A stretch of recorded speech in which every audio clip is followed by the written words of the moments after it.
Verlander takes the hill tonight for the Detroit Tigers as we begin a big three-game series here at the ballpark. The Chicago White Sox, the first place Chicago White Sox in town here this evening. If the Tigers combine for 3 or more home runs in this game, bring a copy of the box score to a participating Arby's location tomorrow and get a free small order of curly fries. Well, Robin Ventura doing a terrific job in his first year as the skipper in the south side of Chicago, and we'll check out his starting lineup tonight. It is presented by the Metro Detroit Chevy dealers. Alejandro De Aza leads it off in center field.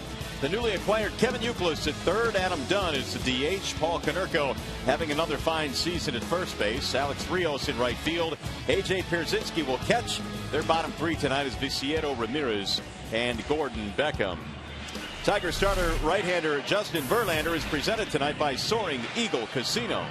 Justin Verlander was sensational his first start out of the All-Star break. He pitched 8 innings against the Baltimore Orioles, gave up 3 hits, 8 strikeouts. He'll need to be as good here today against the first-place White Sox. Let's take a look at the defenders behind Justin Verlander in the ball game. It's always presented by Beaumont Health System. Barry Jackson Bosch in the outfield. Fielder Santiago Peralta Cabrera. They're in the infield, and last year starting all-star catcher Alex Avila behind the dish. Well, it's an absolutely stunning night for baseball here in the Motor City. A gorgeous evening, clear skies. We are ready to get it going here. The Tigers and the White Sox. Justin Verlander is all set, and here's the first pitch of tonight's ball game. It's a strike called on Alejandro De Aza. Jam-packed house once again here at the ballpark tonight. De Aza having a fine season, batting .277, among the top 10 in runs scored this year. And he waves and misses. No balls and 2 strikes. De Aza has been a fine table setter for the middle of their lineup. And of course their lineup received an infusion with Kevin Youkilis in the trade they made with the Boston Red Sox. Here's the 0-2 coming home. And De Aza looks at a ball inside, 1-2. All of a sudden, Kevin Youkilis is playing like the all-star that he was a couple of years ago for the Boston Red Sox. He is indeed. He really has given them a lift. He'll bat second in this inning. 1-2 on De Aza. And it's popped up foul, back out of play. White Sox come into play after a stunning loss last night against the Boston Red Sox. They took a 1-0 lead into the ninth, and then Cody Ross hit a home run to end the game.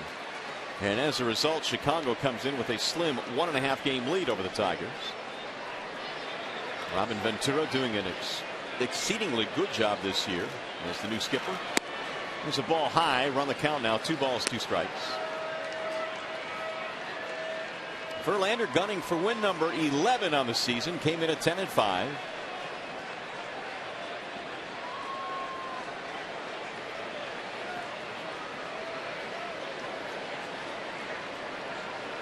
And now the 2-2 pitch coming home.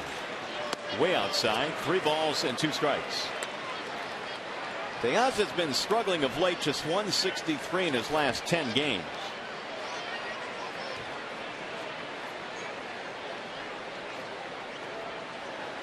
Verlander has gone full on the leadoff hitter. Now the 3-2 pitch.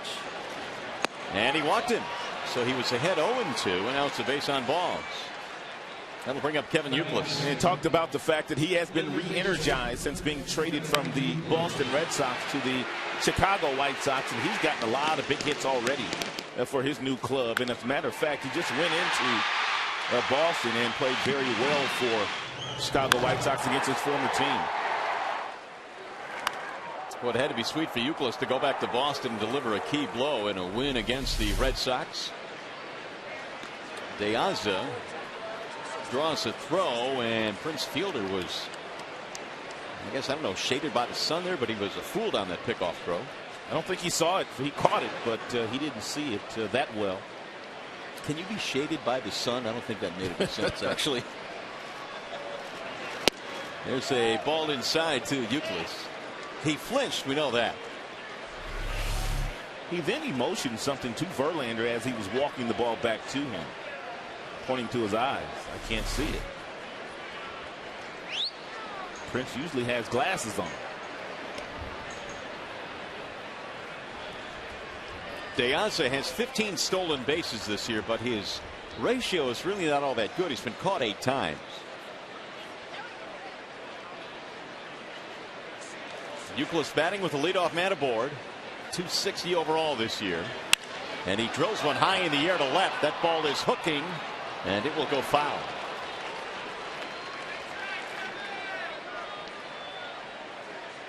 Not bad in 19 games with the White Sox. How about 18 RBIs? Well, Boston's probably wondering where that guy was when he was wearing their uniform for the first 42 games of the year.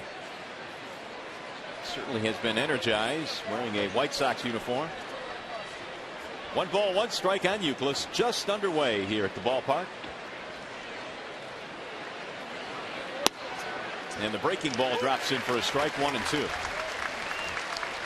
Verlander has been as good as it gets in baseball over his last 2 starts. He came in allowing just 1 earned run in his last 17 innings of work. Victories over Minnesota and Baltimore.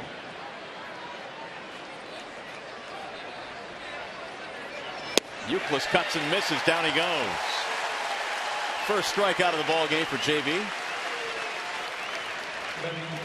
Verlander now is finally really comfortable with his slider. That pitch was at 86 miles an hour. You can see it coming off of his fingertips. That's a slider.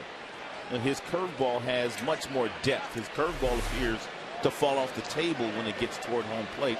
But the slider obviously doesn't have the same action as the curveball. Good pitch by Verlander to strike out Youkilis. 1 on 1 out. Here comes the beefy part of the lineup now for the White Sox. Adam Dunn will step in. As good as Dunn has been this year, and he has been a lot better than he was last year. 28 homers already. You still have to throw him fastballs right around the belt buckle, and you have to kind of crowd him inside. If you do that, you'll have success against him. Dunn has hit 3 home runs this year against the Tigers. Overall this season, though, batting just .208. And the Tigers have the shift on Dunn with 3 infielders on the right side of second base. But Santiago not playing in right field, keeping the double play in order. Ball missing high. 1 ball, 1 strike. It's got to be a tough part of the night. We've talked about the shadows and the sunlight. 2 of the 3 outfield positions covered by nothing but sunlight. As you look at Dunn's numbers, career against Verlander, not very good. Wave and a miss. 1-2. Verlander has struck Dunn out 10 times in 17 at bats. It's a real good changeup here by Verlander, who has thrown all of his pitches here in the very first inning. The fastball, the curve, the slider, and the changeup. 1-2. And a ground ball hit to the left side of the infield. Cabrera flips to second for 1. Peralta's relay is a double play. It goes 5-6-3, and the inning is over.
over in this one. Verlander getting the double play ball off the bat of Adam Dunn. And so here come the Tigers now. The bottom of the first. Their lineup presented by Big Boy. It'll feature Jackson at the top, Berry in the 2 slot, and Cabrera hitting third. Fielder is cleaning up.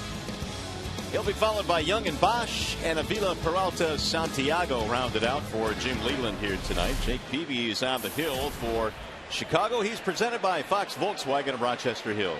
And Jake has only won 7 games this year, and he's lost 6. He hasn't gotten a whole lot of run support from his offense. You can see the ERA is very respectable. He made the All-Star team this year, but for whatever reason, the offense doesn't show up when Peavy's on the mound. So Jackson starts it off and takes strike 1 from Jake Peavy. AJ 3 out of 15 in the series just completed against the Angels, in which the Tigers took 3 out of 4. Here's the 0-1. Swing and a miss. 0-2 on Jackson.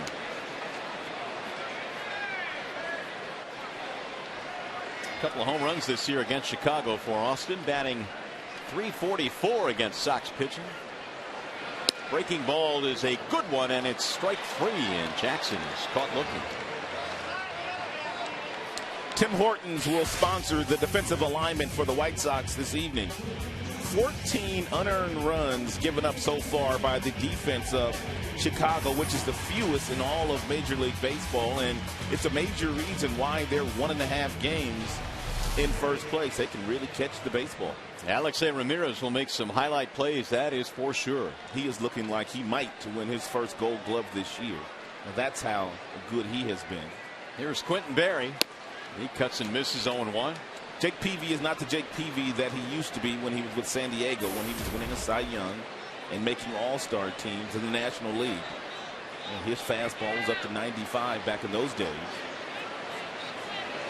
He'll still get up to 91, 92.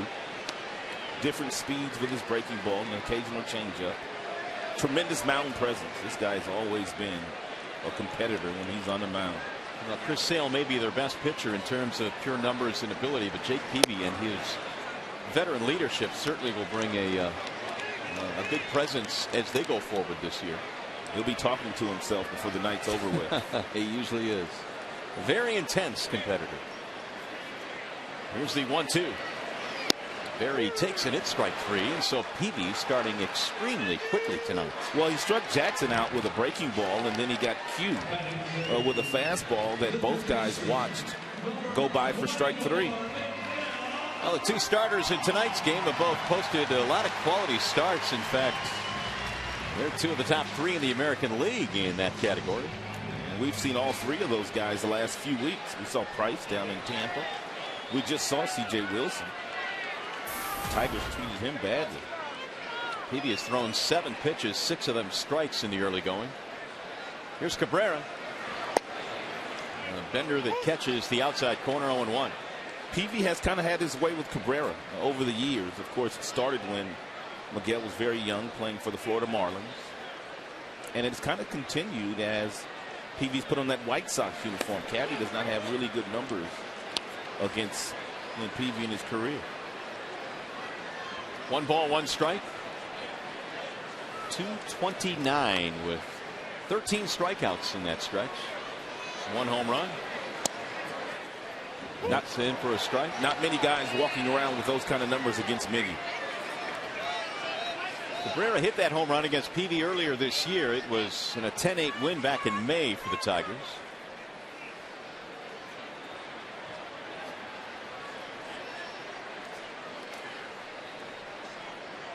Here's the 1-2. Swing and a miss. And Cabrera goes down on strikes, and Peavy strikes out the side. How about that? Let's go to the second.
Detroit is brought to you by Comerica Bank. Strength and stability since 1849.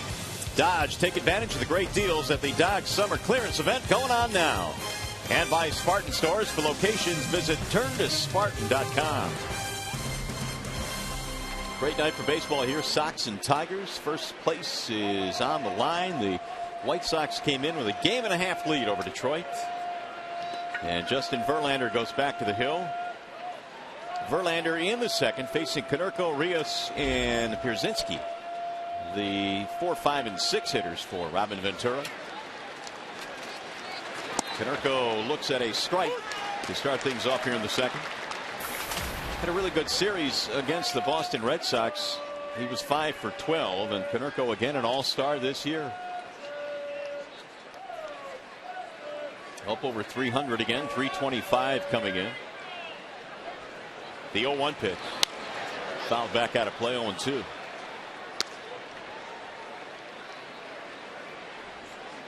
Not real good numbers, though, against Verlander. Hit a couple of homers, but 15 strikeouts. It's a lot of at-bats against Justin. Now the 0-2. Sends a high fly ball into left. Quentin Berry staring into the sunlight. 1 out. How difficult is it this time of night, Rod? I'm sure you've had to play under these conditions where you still have a lot of sunlight out there in left field. Well, you really have to concentrate. I mean, you really have to watch the bat come through the strike zone. And Barry, I believe, has some glasses on. And the one thing about playing a field where there's sun involved, you just can't give up on the baseball. You just have to wait it out until the sun comes out.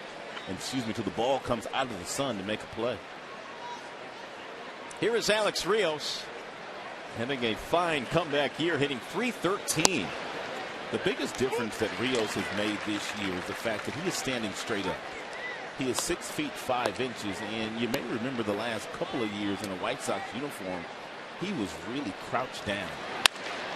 Line drive, fair ball over the head of Cabrera down the left field line. And because he's standing up taller now, he gets much more leverage coming down through the strike zone than he was when he was crouched over in that position he was last year. Got himself a breaking ball, kept his hands back even though the body was out in front, and still able to hit that ball over Miggy's head.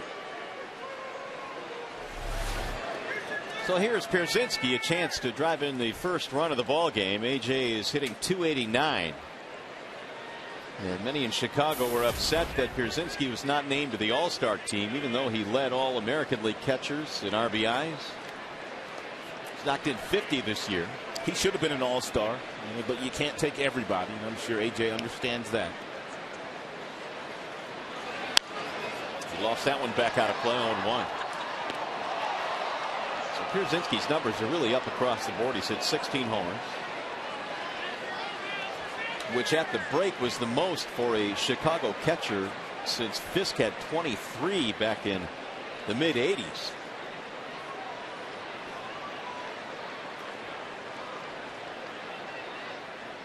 Here's the 0-1. Instead, Verlander will bluff to second. Rios on with a 1-out double.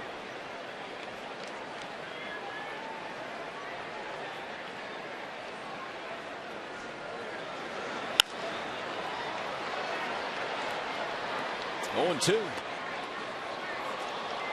A lot of history between these two, Verlander and Pierzynski, and it's going to be that way when obviously you play 18, 19 games within the division. Guys like Pierzynski, Mauer, Sizemore when he was healthy, all a lot of at-bats against JV. AJ, of course, in his time with the Twins and the Chicago White Sox in the same division. Here's the 0-2. And it's lifted back out of play. 0-2 the count stays on AJ Pierzynski, batting here with 1 out, man at second base. Chicago came in having won 50 games so far this year, 50 and 42.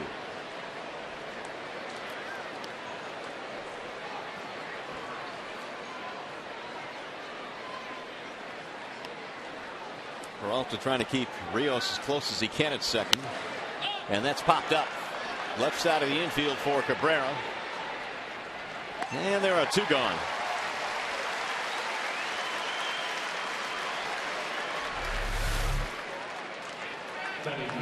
It's a 78-mile-per-hour breaking ball from Verlander that had Przinsky folding out in front. He pops it up, and Verlander does that to a lot of people, though.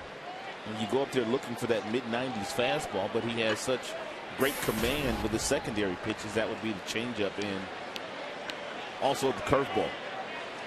Here is Dayan Viciedo, who is batting .259.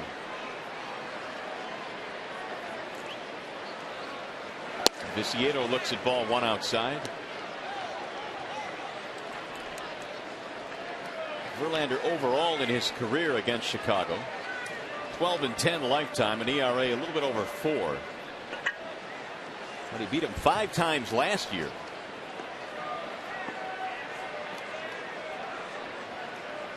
Here's the 1-0. Way outside. 2 balls, no strikes.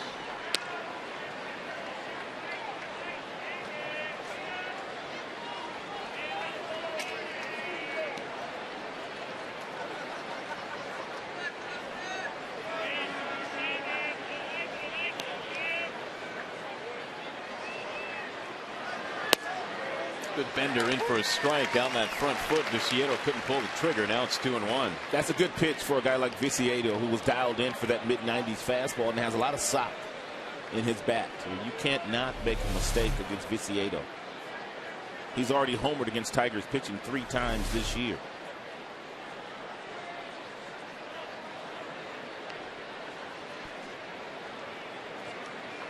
Tigers have received some really good starting pitching from Pfister and Scherzer. Their last 2 were really good.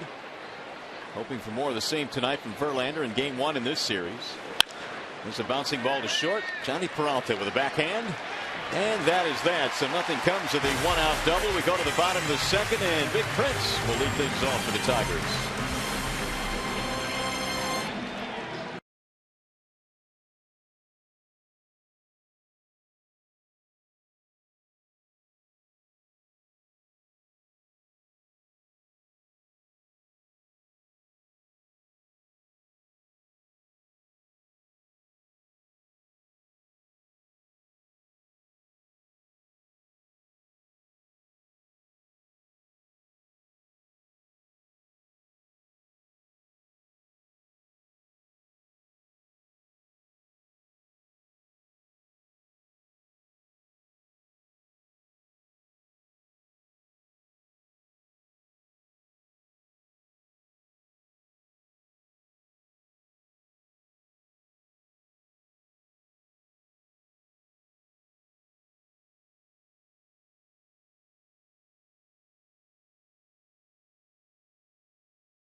Pitching over 8 games. How about these numbers? Well, if the Tigers are going to catch Chicago White Sox, Prince needs to continue to put up these same type of numbers.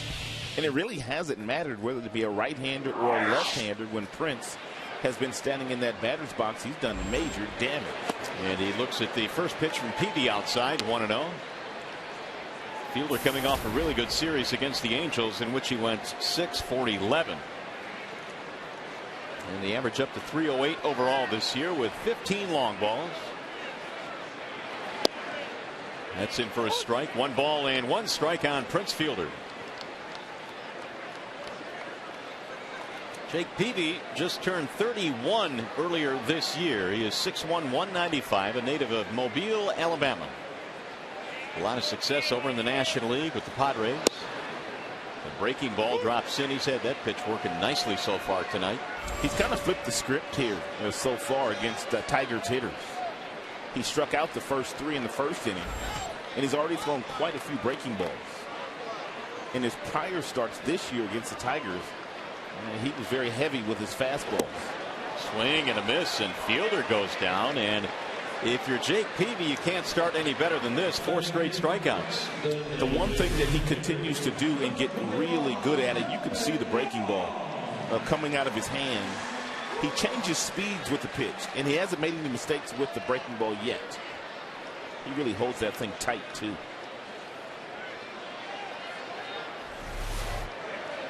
One out for Delman Young. That's in there, strike 1, as Peavy continues to pound the strike zone. 13 of the 16 are strikes. The 0-1. Well, there's another one, 0-2. He's got them all working tonight.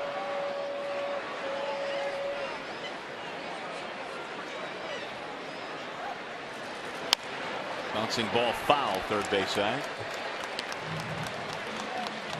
Hey, by the way, tonight's game is available in high definition on Fox Sports Detroit HD, sponsored by Xfinity from Comcast. And what a night it is to be watching in HD. Another huge crowd here at Comerica Park. No doubt a sellout.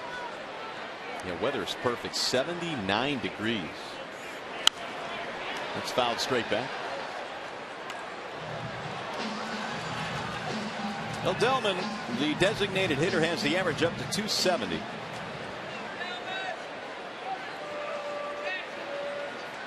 Knocked in 40 runs. And a swing and a miss, and Peavy strikes out another. That's 5 in a row. He's on some kind of streak right now. 2 gone. That'll bring up Brendan Bosch. Jake Peavy understands what he must do here tonight, and he has to be very stingy against Tigers hitters, because for the most part, Verlander, who is his counterpart on the other side, doesn't usually give up a lot of runs. And so he needs to be at his best all night long. Tigers right now just want to put a ball in play. 1 ball, no strikes on Bosch. It's been a good stretch for Brendan here since the month of July started. .333 over his last 15 games. Swing and a miss. 1-1.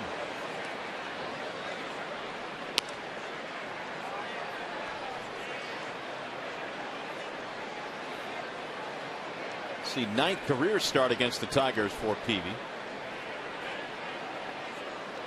And the 4th time they've seen him this season.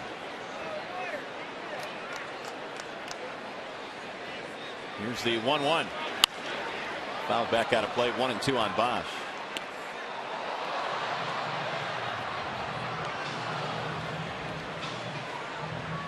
No score in the 2nd inning. Verlander and Peavy hooked up in game 1 of the series.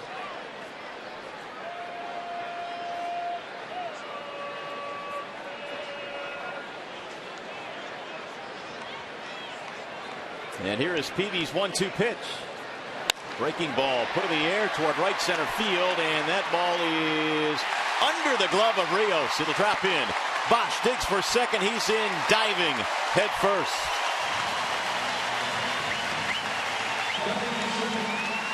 First base runner of the game for the Tigers. It looked like Rios in right field had a beat on this ball. Didn't take a great route to get to it, but once he finally gathered himself, it looked like he was going to make the play. Probably he would have made the play had he left his feet.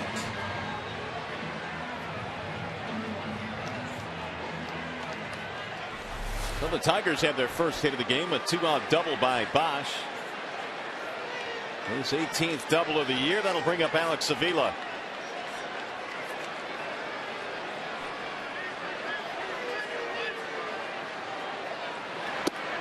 Breaking ball, missing outside, 1-0. And this homestand, the Tigers have been outstanding at driving in runs with 2 outs, and they find themselves in that situation right now. Runner in scoring position, 2 down. As a matter of fact, Avila, a 2-run homer in yesterday's game off Jerome Williams. with 2 outs in the second inning.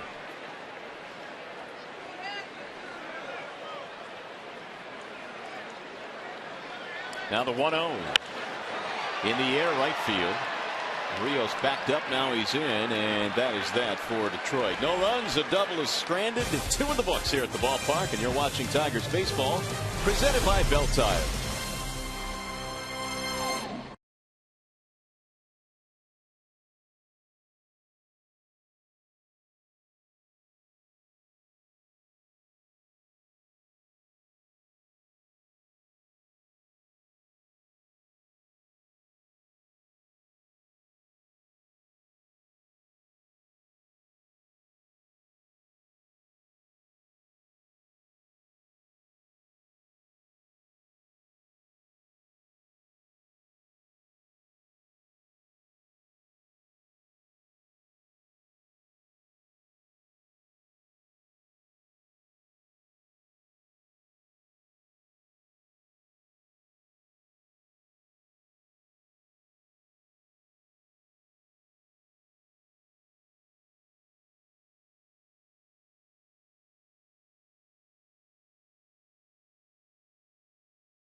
RBQ lovers rejoice. The RBQ sandwich is back. Get yours today.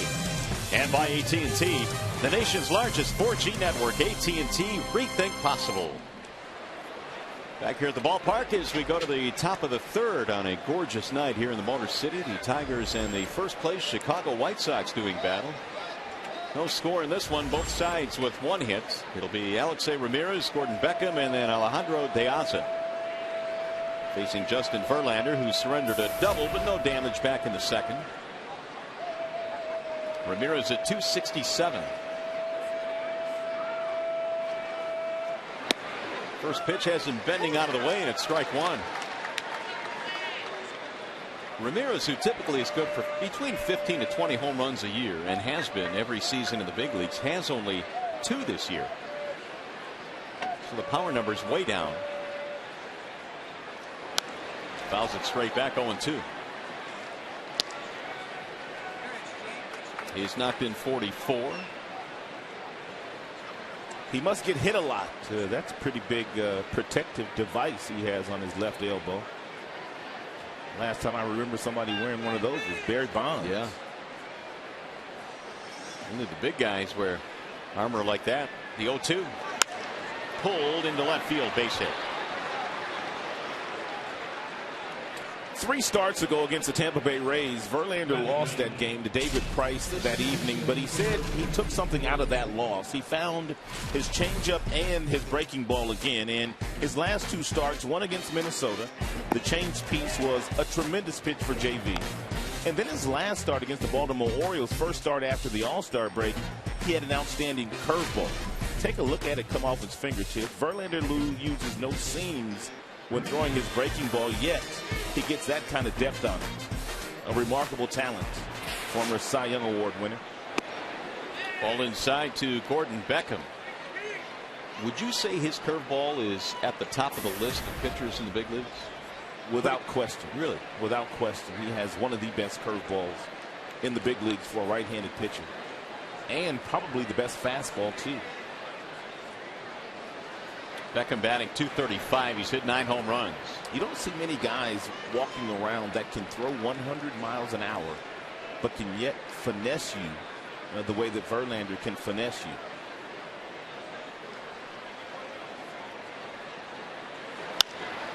Beckham pops it up. Shallow right field. Santiago and Bosch converge, and it's Bosch. One out. And while we have a chance, back to the studio we go for a game break. Here's Mickey York. This is the fielder, Alejandro Diaz.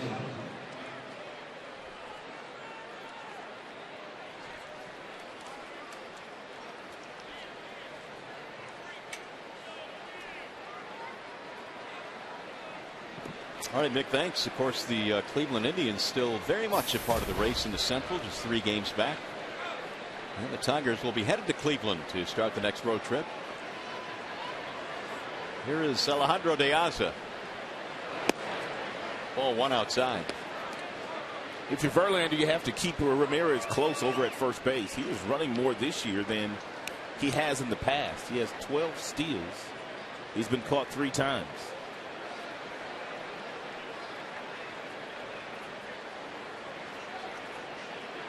Diaz had to walk his first time up.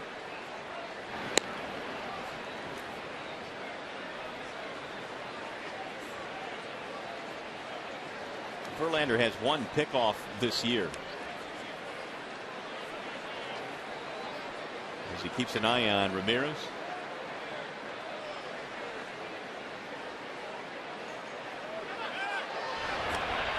Here's the throw down to second. The tag not in time, and Ramirez will beat it out. There goes the stolen base.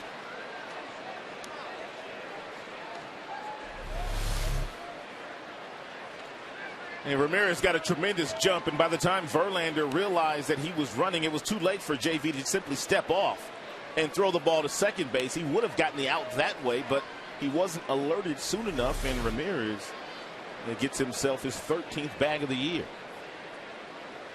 So again, the White Sox put a man into scoring position, as they did last inning, with only 1 out.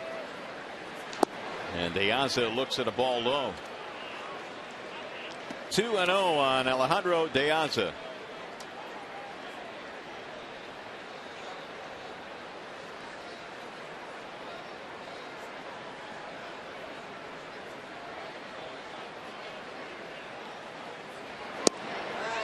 There's a strike call, 2-1. Diaz has been much more, or a much bigger part of their offense this year. In fact, coming into the season, had 85 career starts, and he's already had 86 this season alone. The 2-1. Swing and a miss, 2-2. And Diaz is on pace to score 100 runs and beyond. He already has scored 60 this year in that leadoff spot for the Chicago White Sox. Well, you got to believe as long as he gets on, guys like Euclid and Dunn and Konerko and Rios, they'll have a good shot at knocking him in. That's right.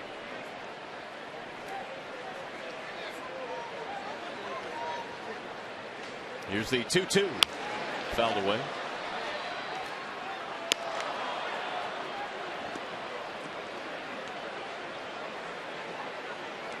$60 runs scored this year for Diaz.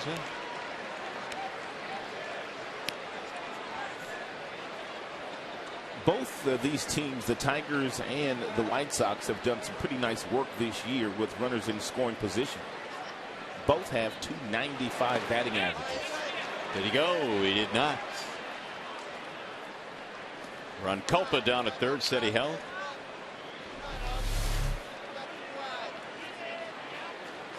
Good call. It was close.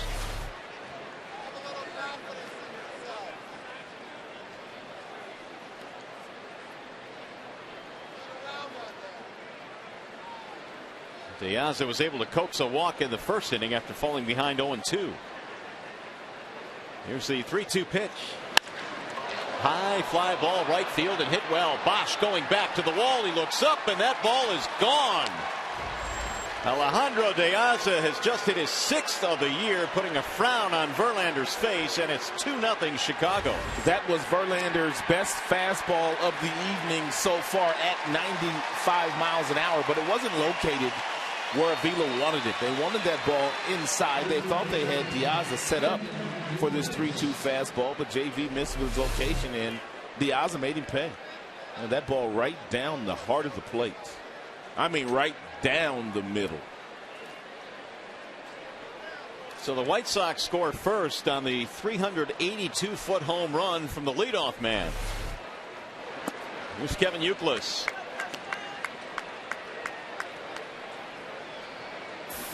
Youkilis struck out in the first inning. And so far the only strikeout for Justin. He rolls one foul third base side. And Joe McEwing picks it up and hands out a souvenir. Super Joe, they used to call him.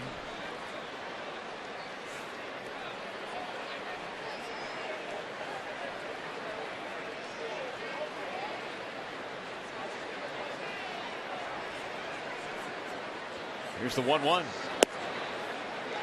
That's in for a strike. 1-2 the count.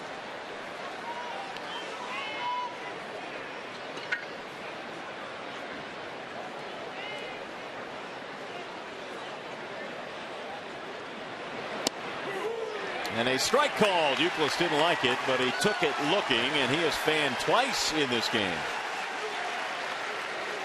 2 outs.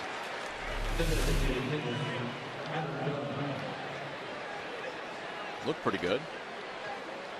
It's a nice job of framing the baseball by Avila as well. Ever so slightly pulling it right back into the strike zone. Got the call from home plate umpire Alan Porter. Here is Adam Dunn with 2 outs.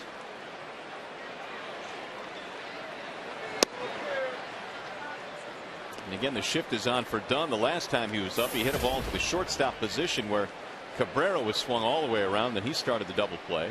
And this time Santiago playing about 20 feet into the outfield grass.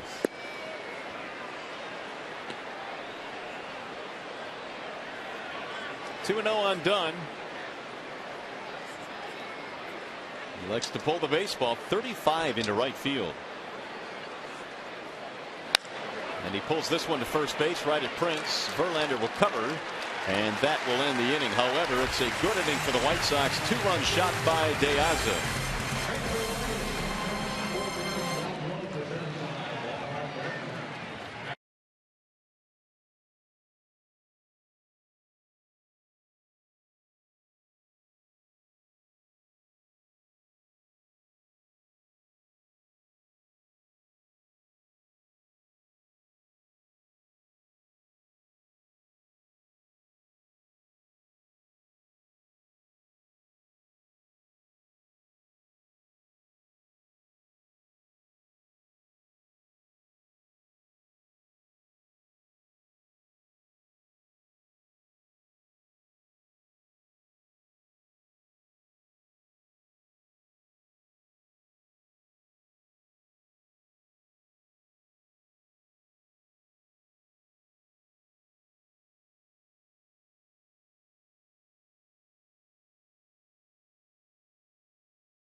Today, and you're going to want to join the conversations with Fox Sports Detroit. Take a look at this picture of Quentin Berry that I took earlier this week.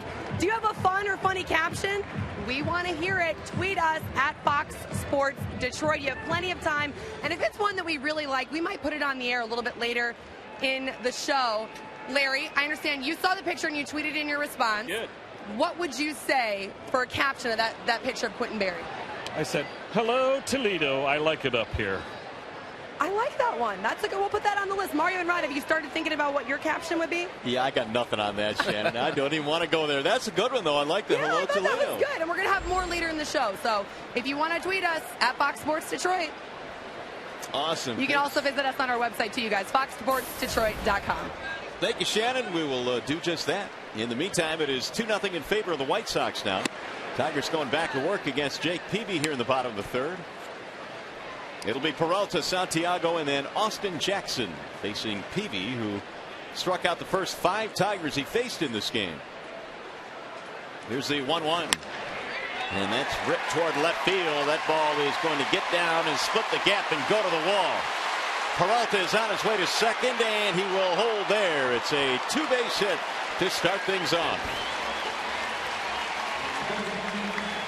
Johnny continues to swing it.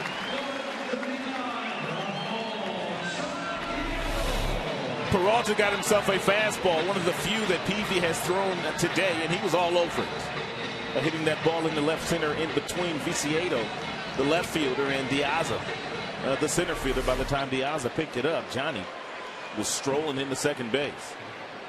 21st double of the year for Peralta. He was hoping for a big second half. Here is Santiago.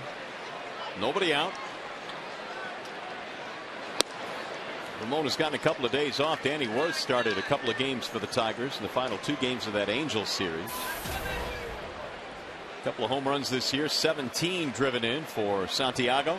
Santiago also looking for something inside, something he can pull to Beckham, the second baseman, or Konerko, the first baseman. And he drives this one to right field. It's trapped by Rios.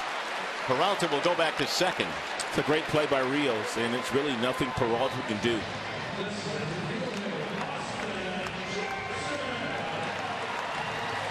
Santiago does his job by hitting something to the pull field, which usually gets that base runner over to third, but Rios made such a great play, and Peralta wasn't sure of whether Rios was going to catch it or not. Therefore, in between, couldn't advance to third base.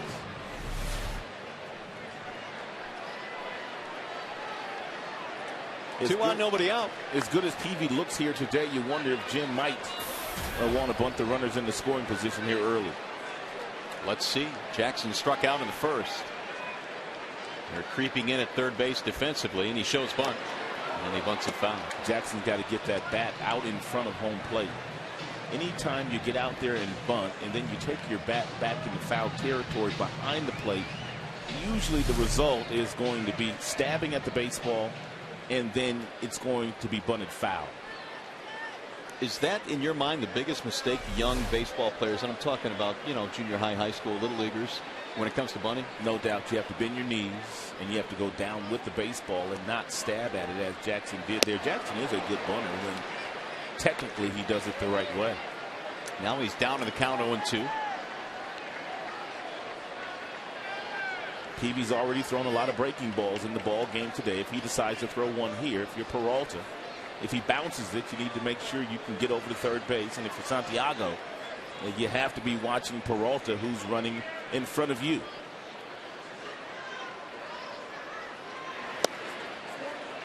That time Austin laid off. 1-2 the count. Peavy struck out 5 straight to start the game before a double by Bosch. There's the ratio. The majority off speed so far for Peavy. Now the 1-2. Fouled it away. Peavy knows that he can't just throw fastballs by this Tigers team. There was a time when Peavy could do that when he was throwing 97 miles an hour, but he's right around 92, 93 with his fastball these days. Yeah, that was before the radical shoulder surgery he had back in 2010. Ball inside. 2 balls, 2 strikes. Peavy, a 2-time National League All-Star, won the Cy Young in 07, a 19-game winner that year, and he was striking out boatloads of hitters. 240 that season. Sellout crowd trying to get something going here in the third. And a ball high. Now it goes 3-2. First real big decision of the game for Jim. 3-2, nobody out, and you really don't have base stealers on the base path. I would tend to think they're not running here. You also have to be thinking down the line a little bit too. You want to get Miggy to the dish with runners in scoring position. Pickoff throw, and Peralta gets back. Gordon Beckham sliding in behind the runner. daylight play as soon as Beckham flashes with that hand. He wants the baseball. Peavy sees it and throws it.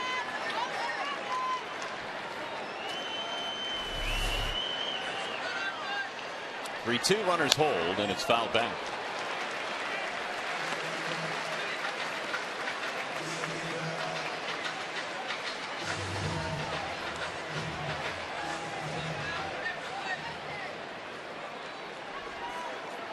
Jackson in a big spot here. The first two Tigers have reached, Peralta and Santiago.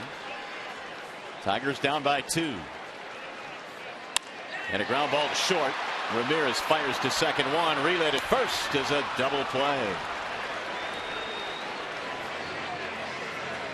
6-4-3, 2 gone with a man at third. That'll bring up Quentin Berry. It's a big day for Quentin today. Officially in the D shop today started carrying these. The number 52. The boy's got his own shirt now, huh? He's arrived officially. Quentin checking it out himself. He said it's sick.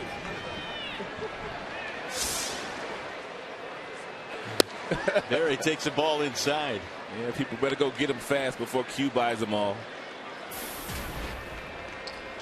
1-0 on Berry, who struck out back in the first, trying to drive in a run now with 2 outs. He's earned that T-shirt. And with his play in the first couple of months he's been up in the big leagues. Oh, and he's hit by the pitch. Boy, that might be the last thing that Peavy wanted to do, and now he's going to deal with Cabrera.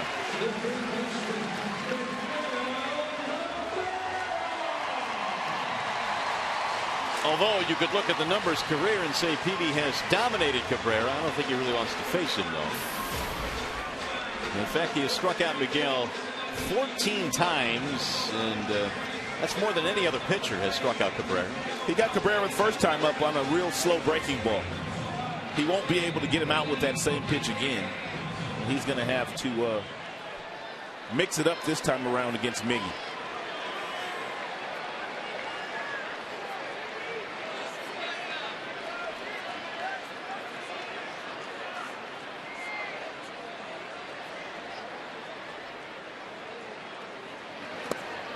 Ball 1. Brett Myers and Levan Hernandez have each struck out Cabrera 13 times, so they were tied up with Peavy, and Peavy struck him out in the first.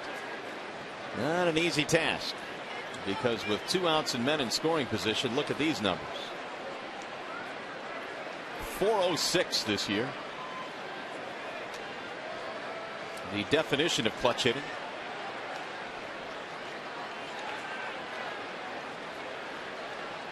Peavy got a big double play ball, but he hit Quentin Berry. That sets up Cabrera. And a ground ball foul, third base side. If you're Quentin Berry over at first base and you have that kind of speed that he has, you can steal second base here. It would vacate the base. There's no question about that, but I doubt very seriously they would walk a Cabrera to get to Prince. Not with the numbers that Prince has this year against the White Sox. There was a time when you wouldn't even think about stealing a base to open up a base with Cabrera up, but that's not the case anymore.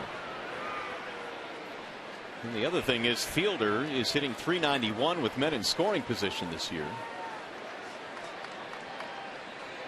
1 ball, 1 strike.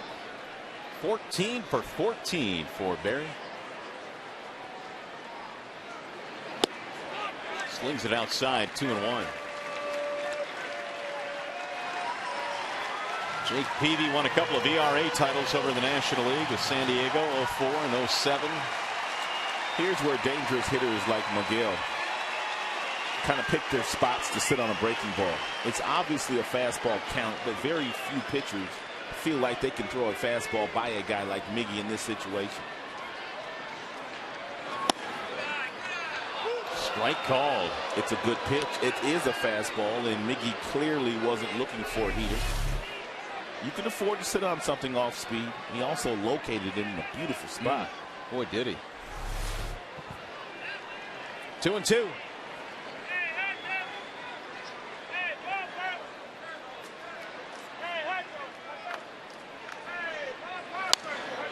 Fouled back out of play. That's smart pitching by Peavy. Good call by Przinsky. They got the call from Allen Porter on the previous pitch. They went right back out there with another one.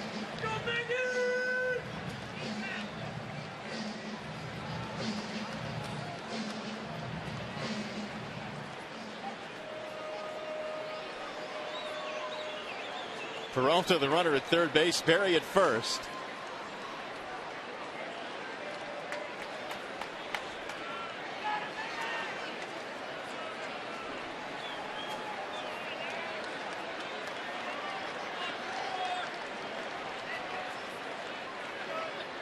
Another throw back to the bag.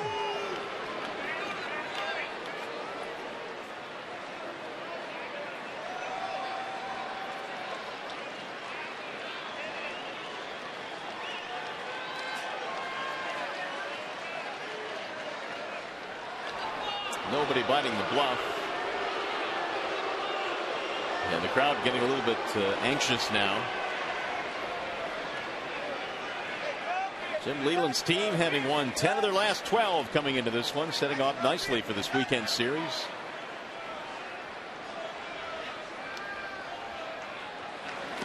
Checked it, and he did not go. Jim Wolf says nope, so it's full now, 3-2.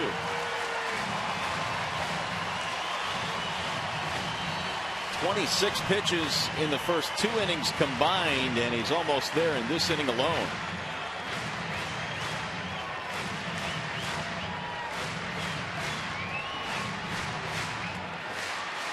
Here's Prince waiting on deck. So Berry will be on the run here on a 3-2 pitch.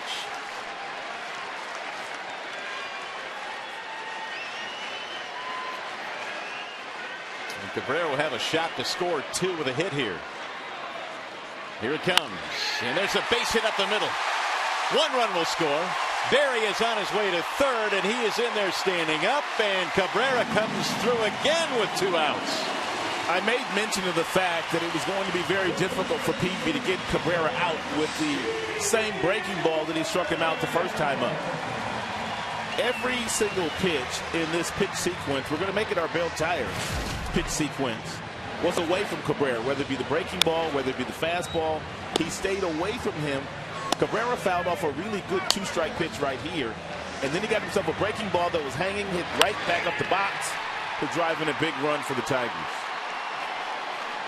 Another one of those 2-out knocks for Detroit. Cabrera came in at 406 with 2 outs and men in scoring position. He adds to that total his 77th RBI of the year. Fielder looks at ball 1. Prince now with a tying run at third. He struck out back in the second, 0 for 1.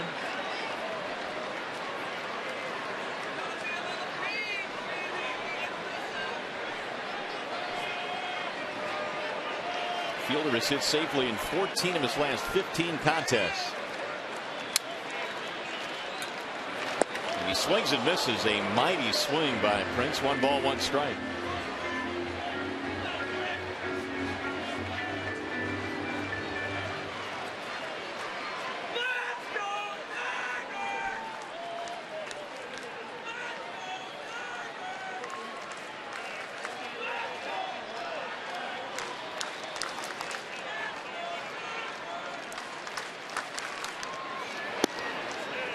But outside, 2-1. With that RBI, Cabrera now is just 1 behind Josh Hamilton for the American League lead. Hamilton has 78. Cabrera now 77.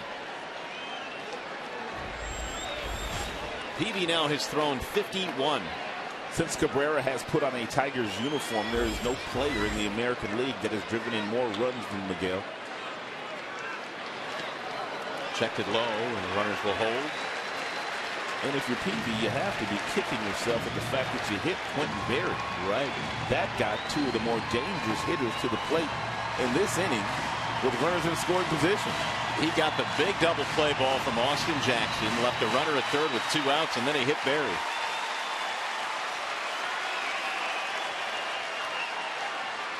So Peavy now has thrown as many pitches in this inning as he did in the first 2 combined.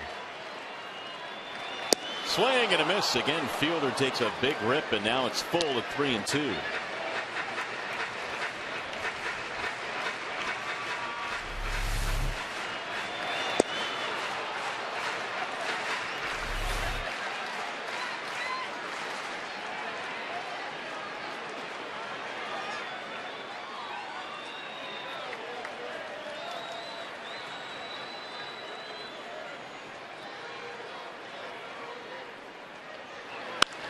And a ground ball back up the middle and into center field, a base hit. Berry scores to tie the game. Cabrera goes to third, and Fielder comes through. The Tigers have been sizzling hot here lately with runners in scoring position and 2 outs. Miggy with a big hit already, and also Fielder with a big knock on a breaking ball 3-2 count.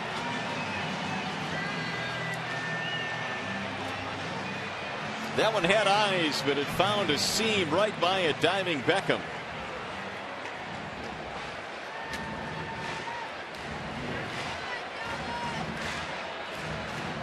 And the Tigers respond with a 2-spot of their own. Tigers now have 5 hits. Well, how about these two guys? 77 and now 68 RBIs. Hamilton leading the way, but Cabrera and Fielder right behind. Here is Delman Young, 7th man to bat in the inning.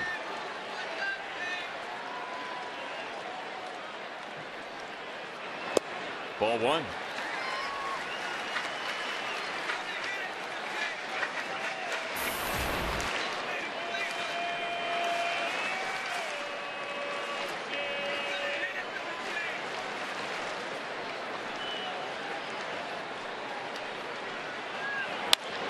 Driven to the gap in left center field. That looks like trouble. It's down.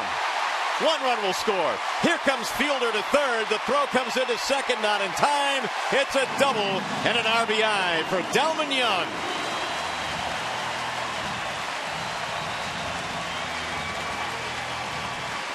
And just like that, the Tigers have the lead. Well, Jake Peavy came out throwing a bunch of breaking balls in the game, and he was fooling a lot of the Tigers. He struck out the first 5 batters he faced here today. But the last 3 breaking balls he's thrown, 1 to Miggy, also 1 to Prince, and then that one to Delman, have resulted in 3 runs put on the board for the Tigers. So obviously Detroit's made an adjustment against Peavy. And the Tiger run producers are doing just that. Cabrera, Fielder, and Young all with 2 outs. Bosch hits a tapper back up the middle. Here comes Ramirez. Tough play. And he got him at first base. Alexi can play some shortstop. However, the Tigers take the lead for the first time with 3 runs in the third.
In the top of the third, but in the bottom half, the Tigers pick up 3 to give them the lead.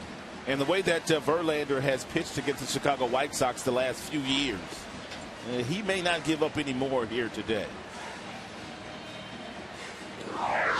The Tigers will battle the Chicago White Sox this Sunday at 1:05, and all kids 14 and under receive a Justin Verlander poster. For tickets, call #66 Tiger, or you can simply visit Tigers.com. It's a pretty sweet poster right there. It features the JV scowl that he has on his face on the days that he pitches. And he'll go back to work now with a 1-run lead as Paul Konerko leads it off here in the 4th. And Konerko looks at a ball high, 1-0. 3 runs, 6 hits for Detroit, and for the White Sox, 2 runs, 3 hits. You have to be careful anytime you get yourself in a fastball count to Paul Konerko. He clobbers fastballs as well as any hitter in the American League. Dangerous bat. 2-0. Konerko flied out his first time up, 0 for 1. And a lot of times when he gets those fastballs, he's not hitting singles either. He's trotting around the bases.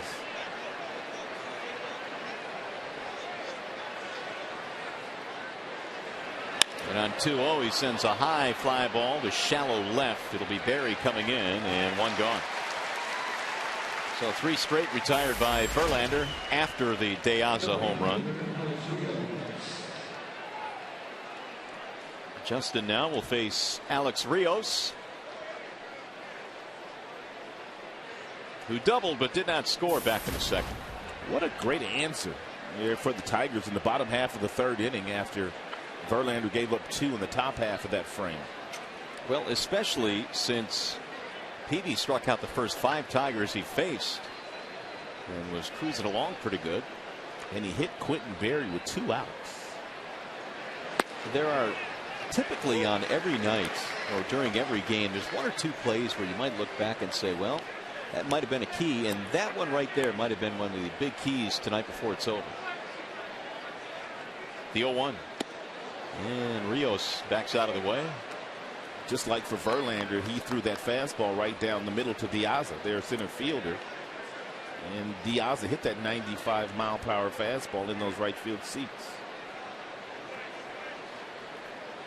Here's the 1-1. And it's not really to take anything away from Quentin. It's a matter of it allowed Cabrera and Fielder to hit in that inning, no doubt. And Berry did his part. Cabrera came through, and so did the Prince. Here's the 1-2. Breaking ball stays away. 2 balls, 2 strikes.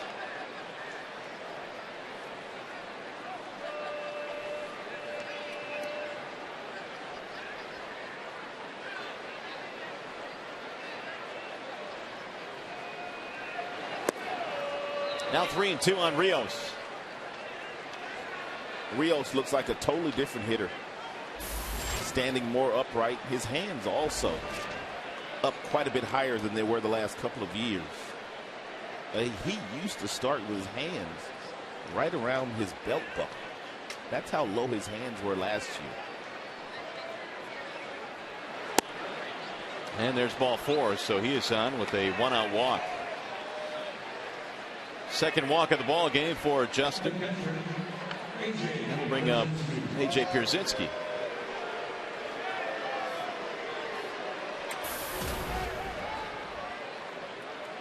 He popped up his first time. Pierzynski just continues to get it done. He goes out there day in and day out. He has caught 77 games now, which is more than any other American League catcher.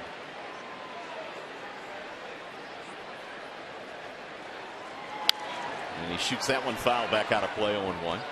He's been remarkably durable.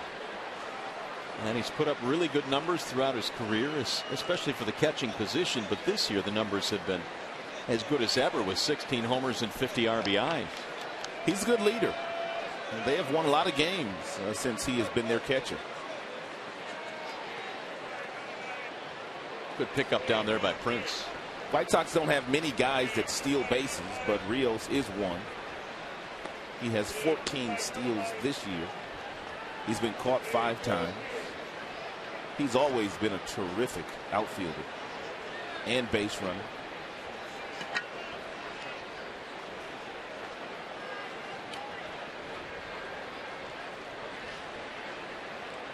The 0-1. Inside, 1 ball and 1 strike.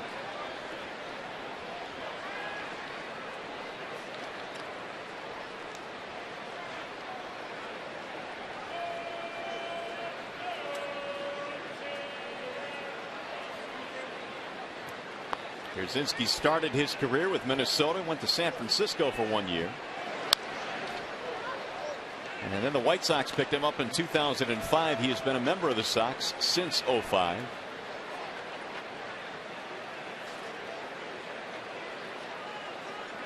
One ball, two strikes.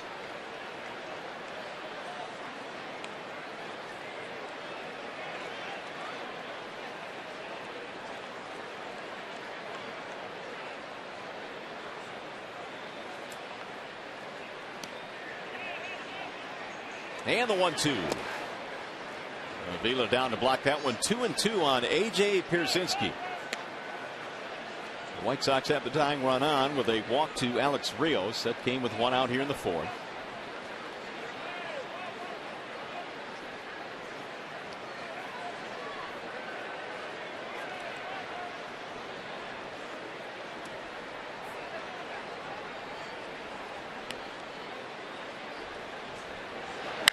Ground ball, second base. Santiago flips to Peralta, one. Here comes the relay. There's a double play. 4-6-3. Let's go to the bottom of the fourth.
Tiger hitters here tonight. They were on breaking balls, majority of them, and when he wasn't getting a strikeout, he was simply getting the ground ball on this particular pitch, which was a curveball. But then, second time through, he threw some breaking balls, one up to Miggy, also one up to the Prince, and also one left up to Delman Young. And the result now is 3 runs on the board for the Tigers, 2 for the White Sox. Location, location, location. 31 pitches in that third frame, and that has really pumped up his pitch count tonight. Tigers have a 3-2 lead as they come to the plate here in the bottom of the fourth. And Peavy goes back to work. Alex Avila leads it off for Detroit. And there's a strike, 0-1. Peavy's been the victim of really a lack of support recently. 1-5 over his last 8 starts because he's got about 2.5 runs per game in that stretch. He got him 2 early ones tonight against Verlander, but Peavy quickly gave the lead back up. A couple of really good changeups to Avila. And the count now, no balls, 2 strikes.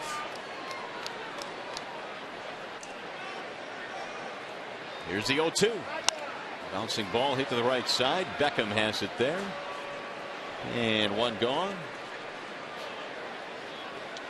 Well, just a reminder as you enjoy a cold one to look forward to Miller Time later in tonight's game. It is brought to you by Miller Lite.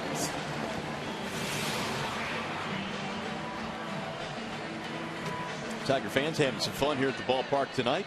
We anticipate yet another sellout crowd here. It doesn't look like there are too many empty seats. Peralta had a big double that started that big inning for the Tigers in the third. And he takes strike 1. Johnny's looked a whole lot better, hasn't he, over the last month? Talked to Lloyd McClendon right after the second half began. And he said if Peralta started to use the big part of the ballpark again, which is left center field and right center field, and not so pull happy, his numbers might not get to where they were last year, but he will be a huge contributor the second half of the season. Yeah, and it looks like he's going to be. He's had some big hits recently. A big home run in Baltimore. It was to right field. Yeah. And 4 hits in the series against the Angels. A couple extra base hits. Double today. Here's the 1-2. Bouncing in there. 2 balls, 2 strikes on Peralta. And for Peralta, it's all about utilizing the legs. Sometimes Johnny will not use his legs properly, therefore too rotational with his upper body, and that's when he catches everything out in front, and he plays pepper with the shortstop and the third baseman. Lays off again, 3-2.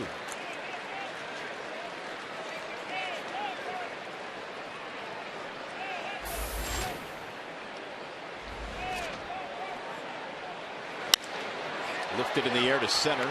Deaza moving over to his left. And there are 2 gone in the 4th. Now Santiago.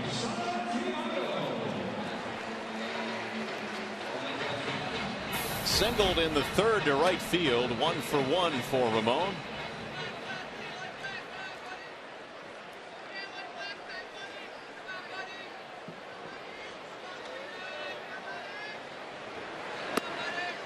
There's a strike called, 0-1.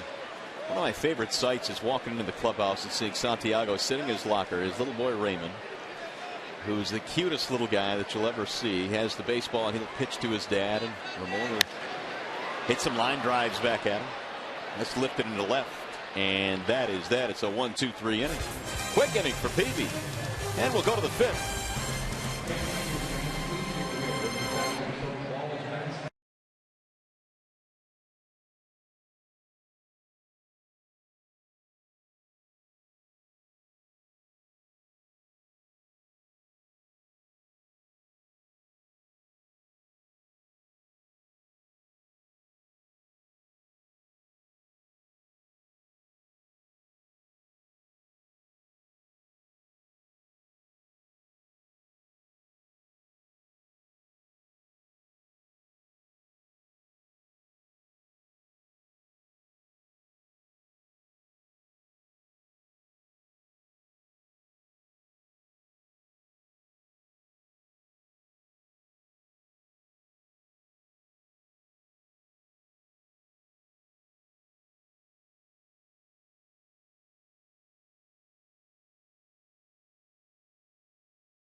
already have a mascot named Paws, and this one's probably one of my favorites. Yeah, I'll take 3 soft tacos and a large Pepsi, please. Oh, and Verlander's usual. He's starting tonight. If you have a caption you think would be great for that Quentin Berry picture, you can tweet us at foxsportsdetroit.com or go on Twitter at foxsportsdetroit. So, guys, I'm still holding it to you, Mario and Rod. Keep your thinking caps on for what you want your caption to be, because I'm going to come back to you later in the show. I'm going to need a big thinking cap. Thanks, Shannon. That's really a great photo. We've had some really good responses so far. We'll think about it. We'll come up with ours before the end of the night. 0-1 on Dayan Viciedo, who leads it off here in the 5th inning. Viciedo, Ramirez, and Beckham. And for Viciedo, a bounce out back in the 2nd. He's 0 for 1. Verlander gave up a 2-run homer to Deaza in the 3rd, but since the Tigers have gotten him 3.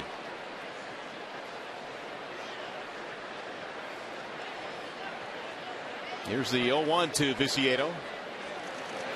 And he fouls it straight back. No balls, 2 strikes.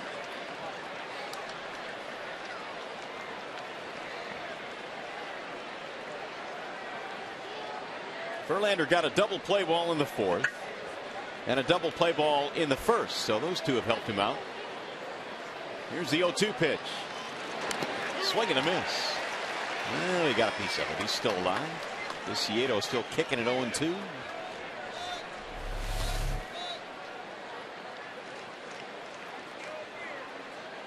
Ooh, that one reached back and got Alan Porter right through the catcher.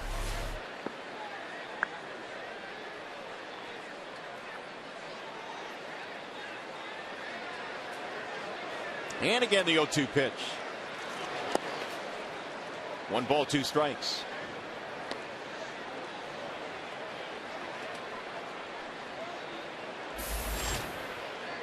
There's Alexei Ramirez waiting on deck.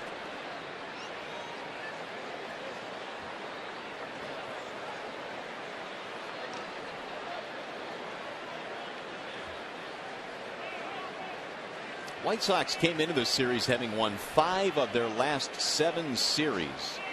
Although they lost their last one to the Boston Red Sox, and of course a dramatic loss last night. There's another foul to keep Viciedo alive. Viciedo is just getting a piece of that breaking ball that Verlander is featuring here today. And Viciedo has really come on since mid-May. He has hit 12 of his 15 home runs. So after a slow start power-wise, he's turned things up a notch. They got him set up for a fastball should they want to throw one here. It looks like Verlander's going to change speeds on him again. Tried to hold up. Don't think he did. He went. Jim Wolf says you're out. 1 gone.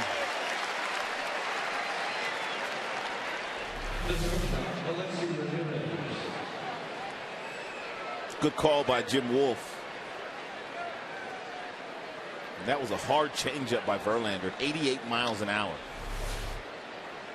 3rd strikeout for JV. Here is Alexei Ramirez. Singled, stole a base, and scored back in the 3rd.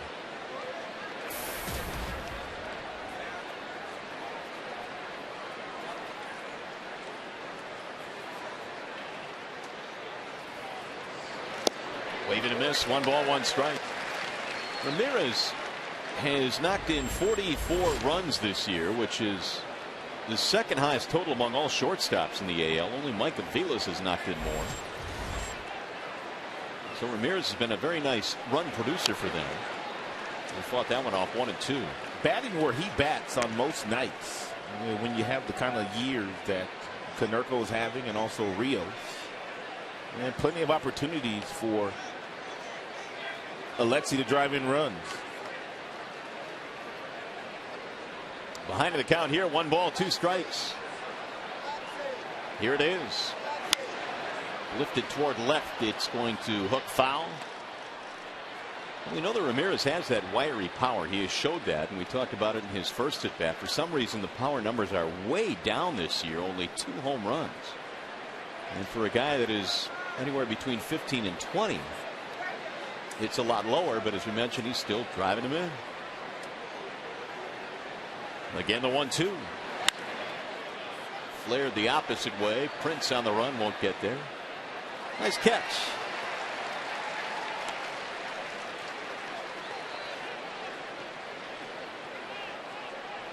Both of the starting pitchers here tonight have thrown quite a few off-speed pitches. And Verlander, 54% of his pitches, of the 72, have been off-speed. Peavy's ratio a little bit more than that on the breaking ball side. Just off the plate at 98 miles an hour. Verlander reached back that time and just missed.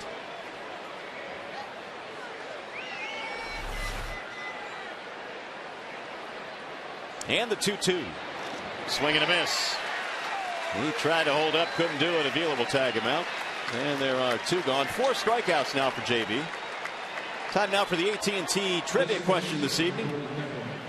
Here it is. Who is the last player to hit his 300th career home run as a member of the Tigers? And Cabrera is gaining. He needs just 2 more to reach 300. Who is the last Tiger to do it, or the last to do it in a Tigers uniform? There you have it on Cabrera, 298 long balls. Here's Gordon Beckham. In there for a strike at 98 again. Justin dialing it up here in the 5th. Beckham fly to right field his first time up.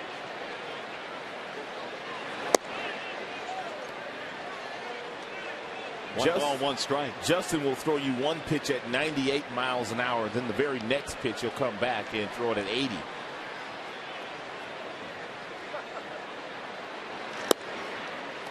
Two and 1.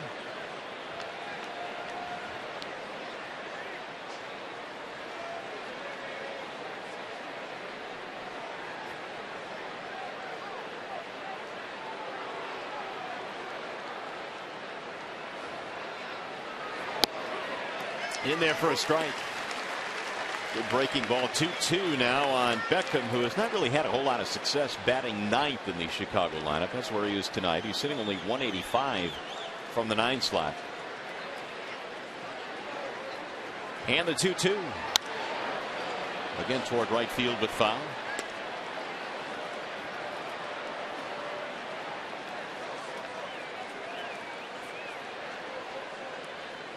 First 4 innings, 11 pitches fouled off by the White Sox hitters against Verlander. This inning alone, 8 more.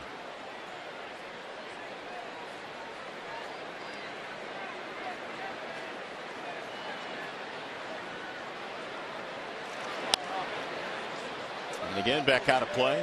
And we've seen a few starts this year where that's the difference in Verlander going 7, 8 innings. The fact that the opposition fouls off a lot of the real good 2-strike pitches he throws. Didn't the Reds foul off a lot of pitches? They sure did. In that game in Cincinnati earlier this year.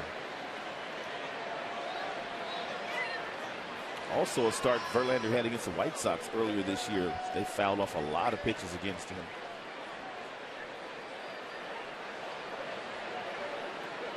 And again the 2-2. Fly ball, left field. Barry going back, has room right in front of the warning track. Beckham is out, a 1-2-3, 5th inning. Tigers fans having some fun here tonight. The Tigers up by a run.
Brings you the scouting report on Jake Peavy. Get the Bernstein advantage.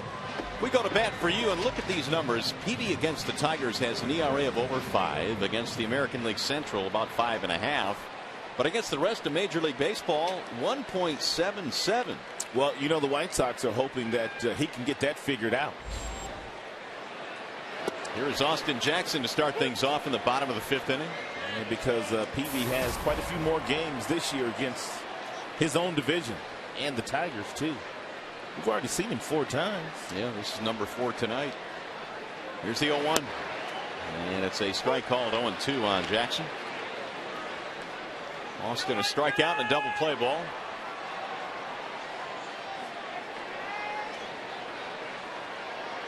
Peavy started quickly tonight, striking out 5 in a row before Bosch hit a double against him in the 2nd, but did not score. And then the Tigers got 3 straight 2-out hits to score 3 runs in the 3rd.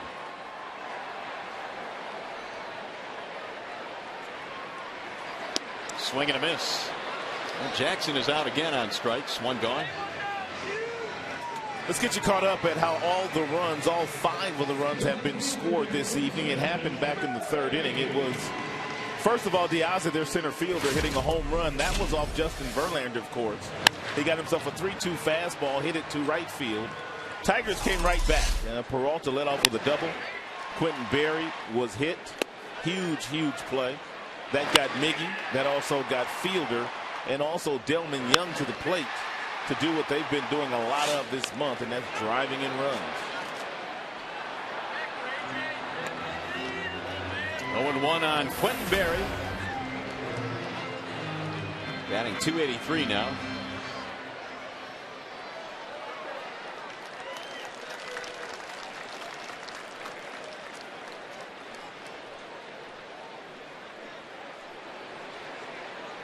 Here's the 0-1. 1 ball and 1 strike. You might recall our poll question yesterday. What was the best nickname for Quentin Berry? Here are the results. 42% of you voted for QB, followed by Thunderclap, which is what Berry does after anytime he has some success on the field. 2-1 on Quentin, or QB.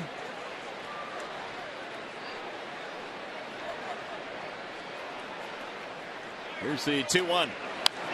Fouled back. 2-2. You know, you again have arrived. Not only when you get a shirt in the D shop, which Barry now has, but also they're doing poll questions on a nickname for you. He's made that kind of impact. He's become a fan favorite quickly. He's earned all of it.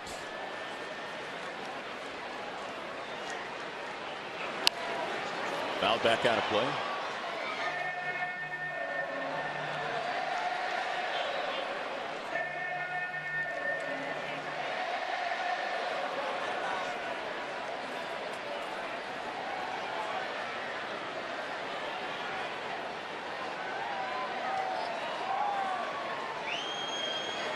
Swing and a miss. So Peavy now back out in strikeout mode. He has struck out 7 in this ball game here. Speaking of poll questions, here is tonight's poll question, courtesy of Ace Hardware and Scott's. Which of these 4 is the most improved thus far from last season? Is it R.A. Dickey of the Mets, Dunn here of the White Sox, Austin Jackson's year with the Tigers, or Alcides Escobar's having a really good year with the KC Royals? You can enter your vote by texting ACE and then a space and then the letter answer to 37338. Here's Miguel Cabrera, singled in a run back in the 3rd.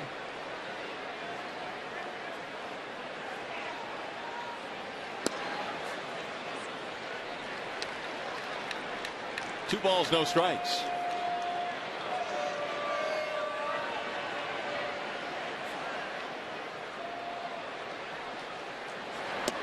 Way outside, run it to 3-0.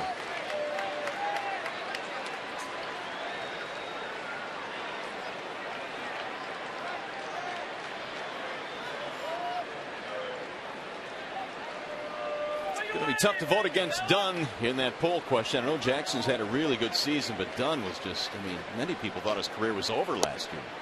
And now he's an all-star this year. 3-1 the count. He is doing what he has always done in his big league career. Hit a lot of home runs. He also strikes out quite a bit. That's part of the package.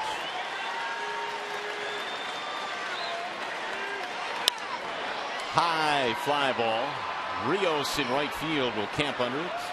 And Peavy has a 1-2-3 inning. Let's go to the 6th.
By the Big Mac. Using your cell phone, text Tigers followed by a space and then the player's uniform number to 37338, or you can vote online at foxsportsdetroit.com.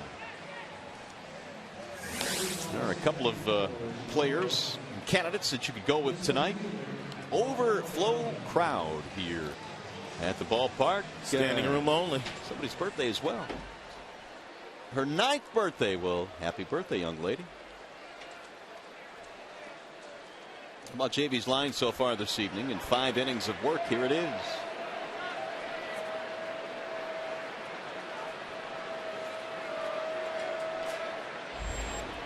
Alejandro De Aza leads it off. Top of the order coming up here for the Chicago White Sox. De Aza, Youkilis, and Dunn. Fouled away 0-1. It remains a 3-2 ball game. All of our runs came in the 5-run third. 2 for the Sox, 3 for the Tigers. And De Aza, he is responsible for the White Sox 2 runs.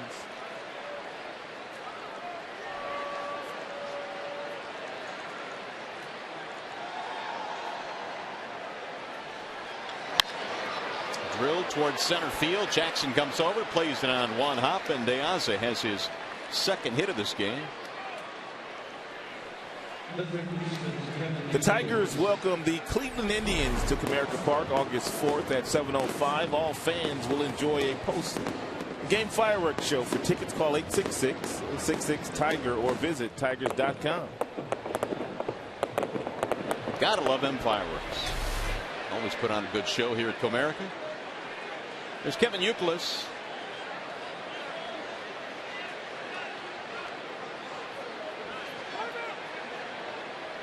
Youkilis, for as hot as he has been, is 0 for 2 in this game. Verlander has struck him out twice. He's 4 out of 8, 3 RBIs in that series against his former teammates in Boston.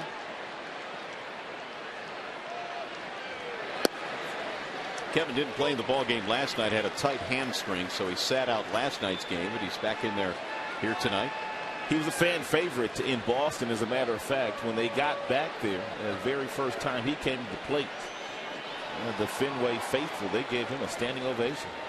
And they pretty much cheered him every time he did something positive the last 3 days in Boston. 8 seasons as a member of the Red Sox with the big club. Didn't like that call. Now he's down 0-2 again in the hole here against Verlander.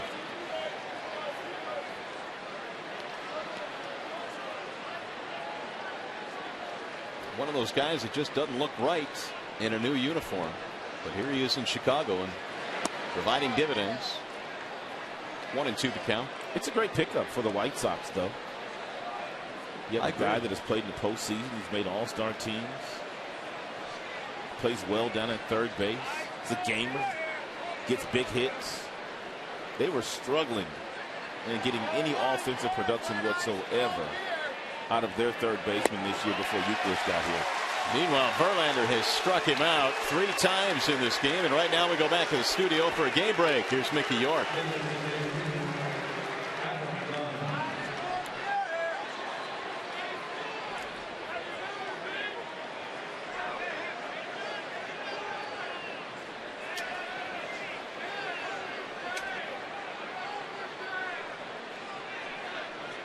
Boy, that game went south quickly for Cleveland. There's a ball away to Dunn. And the Indians at 3 back. Tigers game and a half back. KC, Minnesota with a severe uphill battle. Here's the 1-0. Dunn sends a high fly ball to right. Bosch had him played deeply right in front of the warning track. 2 gone.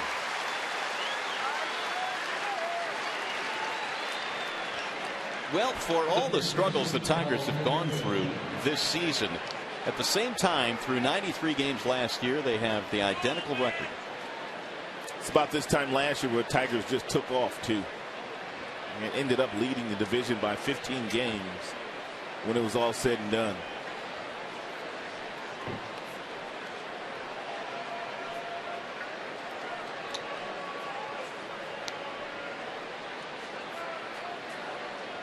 So with 2 outs, here's Paul Konerko.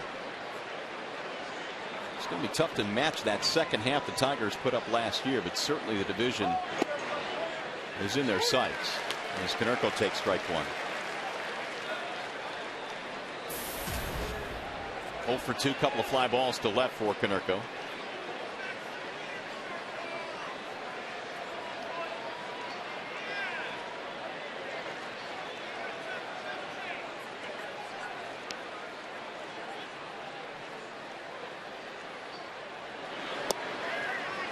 Breaking ball away, 1-1.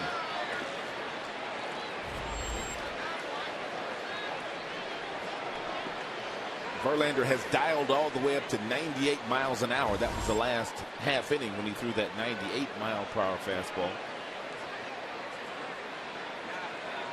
That 98-mile-per-hour fastball reading always courtesy of Xfinity. 2-1. Verlander trying to keep that streak going. 61 consecutive starts of 6 or more innings. He is 1 out away from getting 6 innings in here tonight.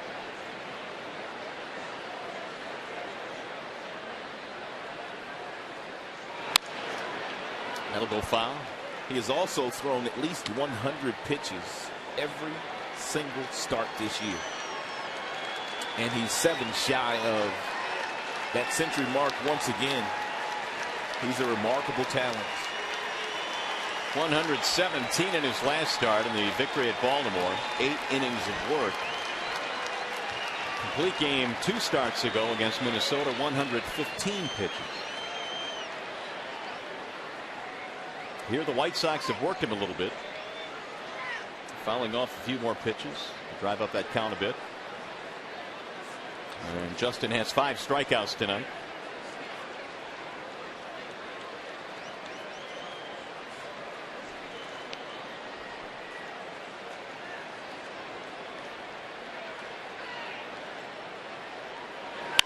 Bouncing ball left side of the infield. Cabrera scoops it up, throws to second for the force. And that is it for the White Sox. No runs, a hit, 1 left. Pause, posing for some pictures, having some fun.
2, we go to the bottom of the 6th inning. Time now for the Mazda scouting report on Lloyd McClendon's offense for the Tigers. And if you look at what the Tigers have been able to do in terms of the major league ranks since the 28th of June, they have won 13 games, but the average is up. They've scored a lot of runs, and RISP is really good too.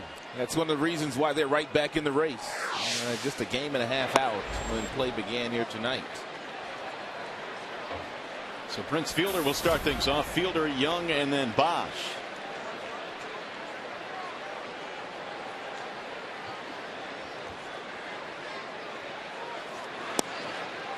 There's a strike called on Prince. 1 ball, 1 strike.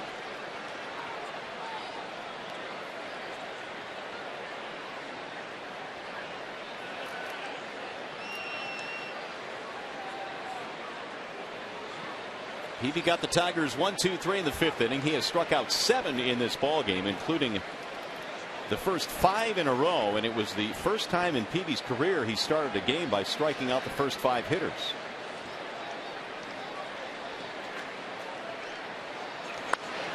That is popped up. Peavy's waiting for it, and he's going to catch it. You don't normally see a pitcher haul it in, but that time he got under it and called for it, and it fell in his glove. 1 out. Earlier today, Andy Dirks was out with head athletic trainer Kevin Rand watching him, and he was running the bases, running singles, running doubles, scoring from second base.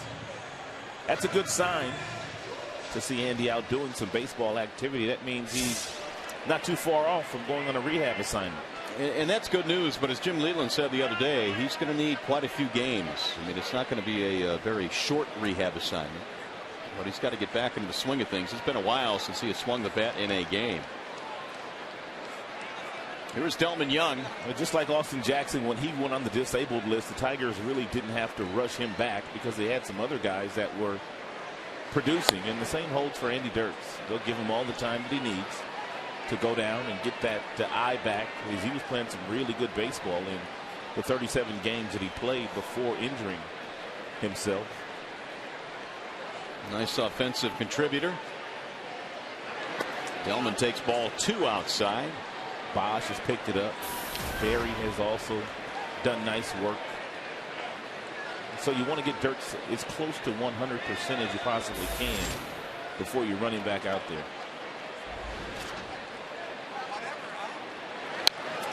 Right off the end of the bat. 2-1 on Delman, who had the big hit back in the 3rd, or at least one of them. His RBI double scored the 3rd Tigers run of that inning, and it remains the difference right now.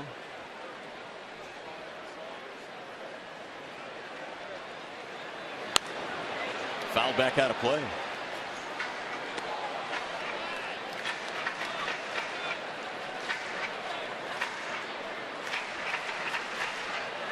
Tigers have 3 runs, 6 hits. The White Sox 2 runs, 4 hits.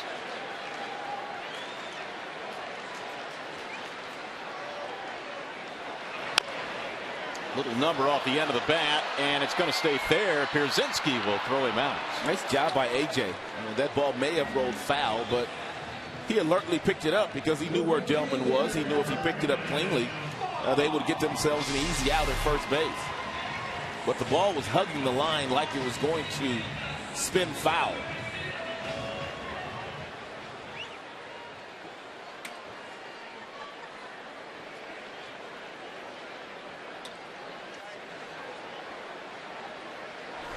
And he had to avoid the runner with his throw, so nicely done by Pierzynski. He's going to bring up Bosch with 2 outs.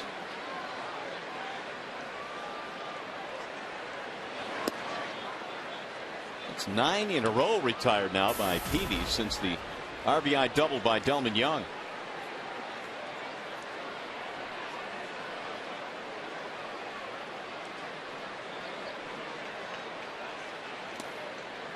Ball down low. 2 balls, no strikes.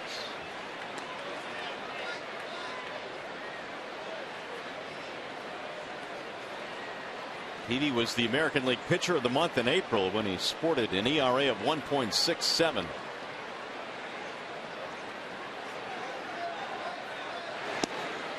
He was in the final vote to try and make the All-Star game He did not win that. Darvish won it, but C.J. Wilson was injured, so he was eventually replaced by Peavy, who once again became an all-star. He made 2 of them in the National League. He'll get back out of play, 3-1. And Jim Leland turned Brennan Bosch loose on that 3-0 count.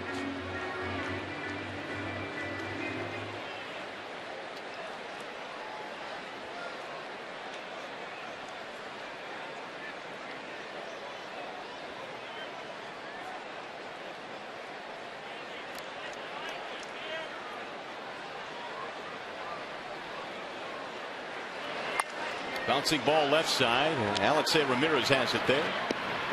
And Peavy cruising along now. Another 1, 2, 3 innings. 6 in the books.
Last few years, he's gotten them out with a lot of breaking balls. That's a slider.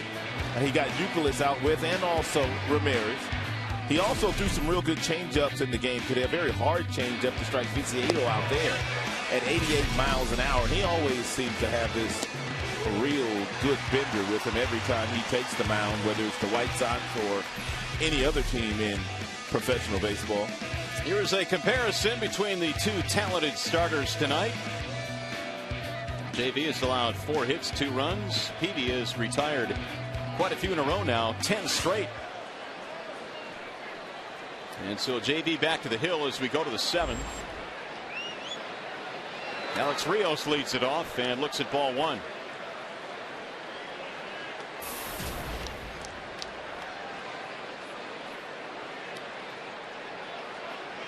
Rios had a double in the 2nd, did not score. Walked in the 4th, did not score. Here's the 1-0. Check swing low, 2 balls and no strikes.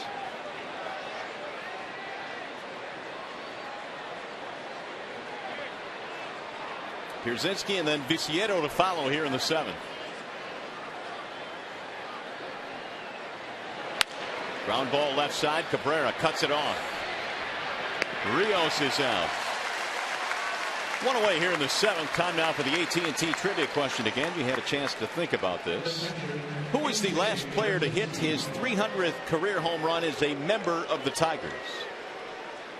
Got to go back to the 80s for this, and that would be Fred Lynn,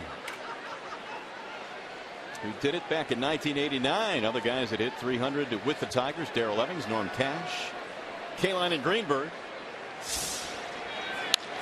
Here's a drive toward right field. Bosch on the move, stretching out and making the play. Nice play by Brennan Bosch. Took a base hit away from A.J. Pierzynski. And Brennan Bosch stretches out and gets the glove underneath, and to make sure that ball doesn't get any grass. Verlander appreciates it.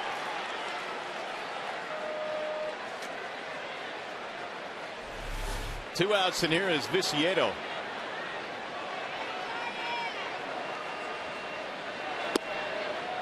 Ball one. Pretty much what we expected out of this game tonight. The two top teams actually in the Central. They're separated by one run in this game, and a well-pitched game by both Verlander and Peavy. Grounded foul. And so Verlander has now hit triple digits, 100 pitches in this game. We've done it again every start this year.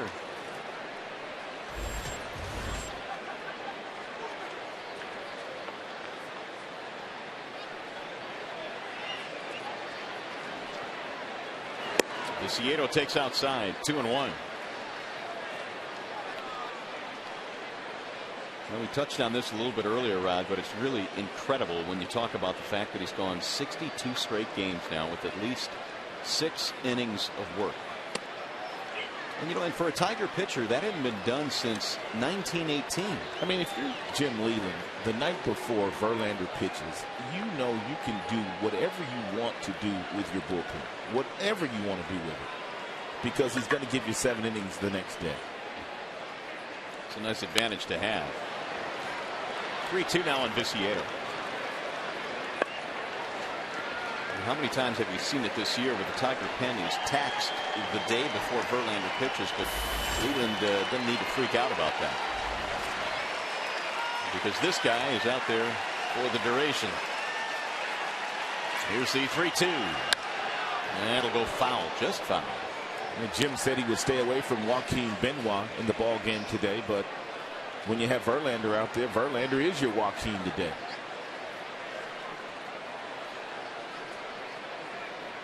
Full count on Dayan Viciedo.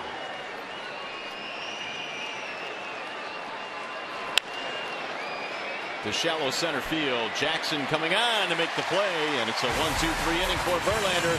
Stretch time at the ballpark.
By Bell Tire, get the lowest tire price, period. Bell Tire. And by Toyota, brought to you by your Greater Detroit Toyota dealer. We have ourselves another sellout crowd here tonight. JV is their MVP. He's our MVP as well. 3-2. Tigers have the lead in this one as we go to the bottom of the 7th. 44,572 shoehorned into the ballpark tonight. 17th sellout of the year here at Comerica Park. Alex Avila will lead it off. 7-8-9 for Detroit, facing Jake Peavy. And Avila takes ball 1 outside. Off speed from Peavy. Avila fly ball and a ground out.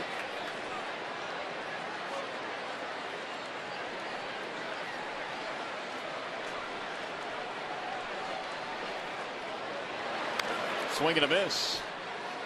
1 ball, 1 strike.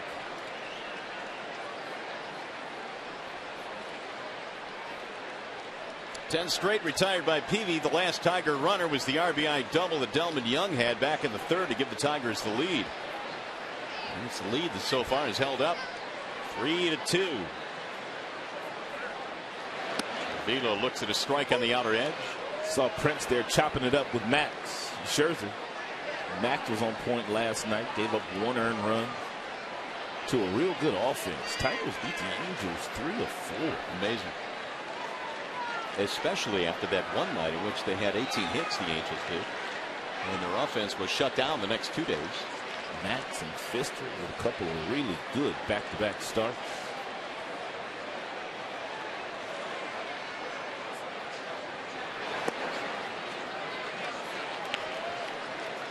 Two and 2. And so Peavy now has gone to 100 pitches in this game. Here's his ratio.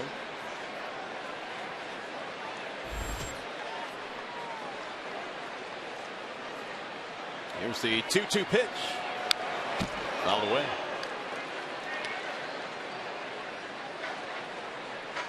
Vila had a home run in the ball game yesterday against the Angels.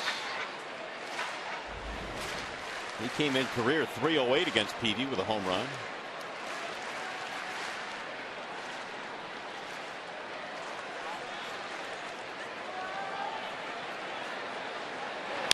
Bouncing ball right side. Routine play there for Beckham. And Avila is out, 1 gone.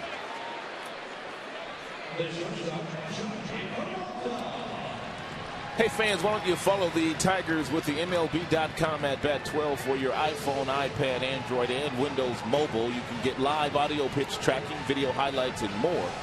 Text at bat to 31826 or visit Tigers.com for details. Here's Johnny Peralta.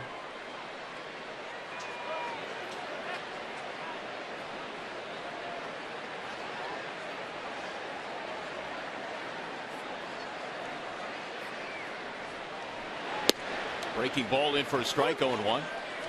This game pretty much going according to plan for Peavy in terms of what it's been like for him over his last 8 starts. They've gotten him about 2.5 runs per game. That's it.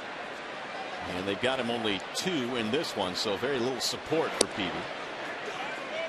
Although you can't blame the offense tonight. They're facing Verlander. And Peavy knew as much when he got the nod here today. It was supposed to be Chris Sale today against Verlander. And then we got word while they were in Boston that it was going to be Peavy, and they bumped Sale until tomorrow.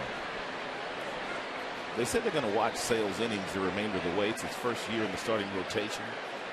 And that's one thing that they really have to be careful with, his precious left arm.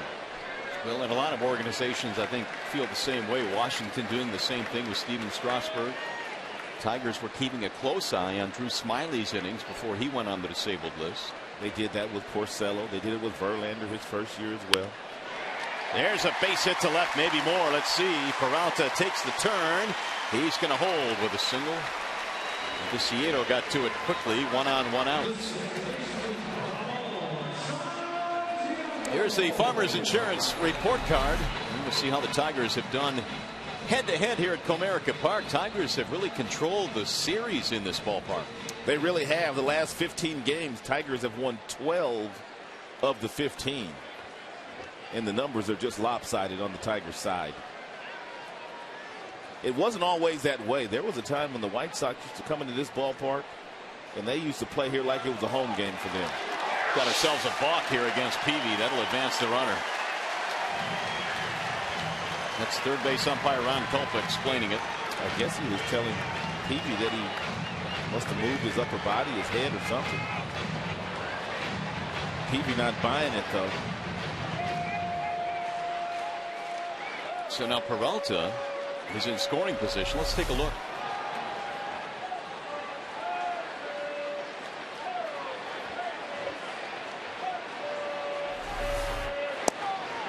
There's a strike on the outer edge. 0-1. Don't see anything normal there. You can go to your mouth as long as you're not on the rubber if you're on the mound. Yeah, that's right there. His right arm moved up, and then came back down. Meanwhile, it's 0-2 on Santiago.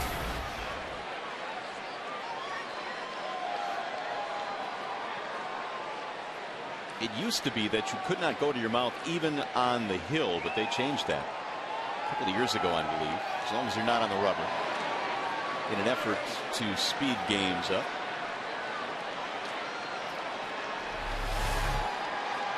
Take one more look at the right hand of Peavy here. He's on the mound right now, and he's going to move with the right hand.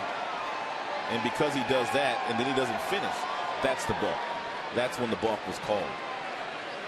His 8th career balk, 2nd this year.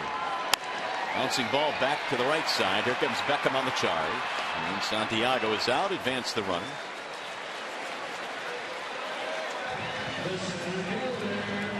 Two gone. Top of the order coming up. Austin Jackson.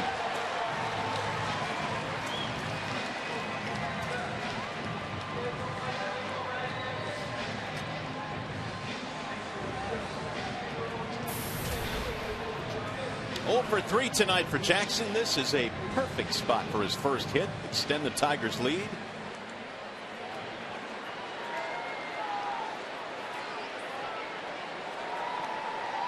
These two managers riding the starters. Both are over 100 pitches, and neither bullpen really has been working at all.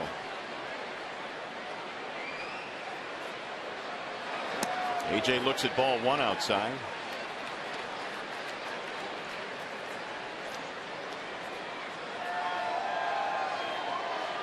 4 for 8 overall with runners in scoring position. 3 for 5 with 2 outs. And a big swing there by Jackson. 1-1.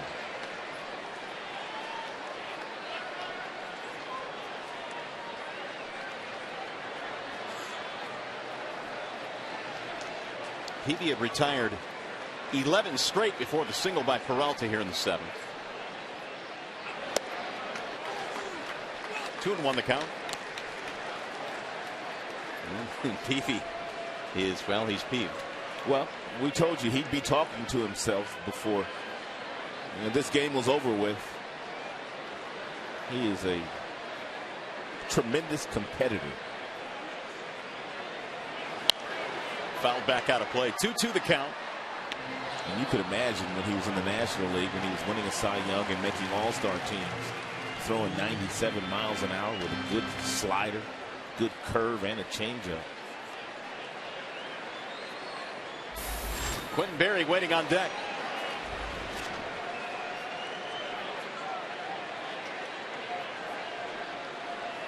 And the 2-2. It's outside. 3 balls and 2 strikes. You may have noticed that Peavy has the AK on the back of his hat. That's for Darryl Ackerfels, who is his bullpen coach in San Diego, who recently passed away of cancer. He was a big mentor to Peavy. Passed away this year. There's a drive to left and a base hit. And a clutch 2-out single for Austin Jackson.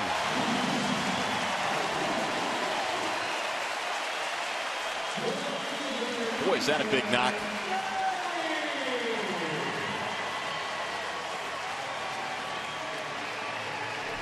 Just about every hit that Jake has given up in this game that has resulted in a run has been an off-speed pitch. And that was a changeup at 84 miles an hour. Jackson 3-2 count, kept his head down and put a real good swing on it. Tigers have their 8th hit of the game. They now lead by 2, 4-2 ball game. And here's Berry.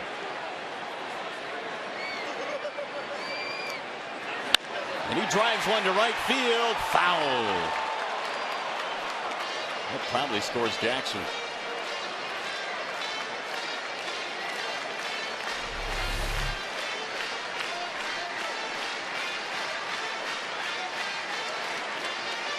Just foul.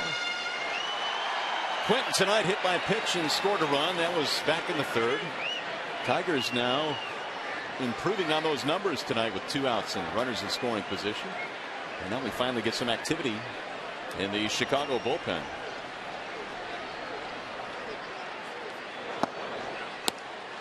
There's a fastball up and in. 1 ball, 1 strike.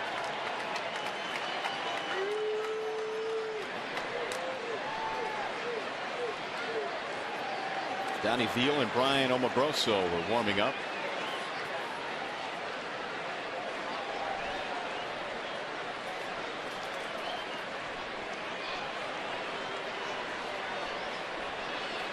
If Jackson is entertaining the thought of stealing second base, he needs to make sure he gets a good jump. Peavy's pretty quick getting the ball to his catcher, Przinsky.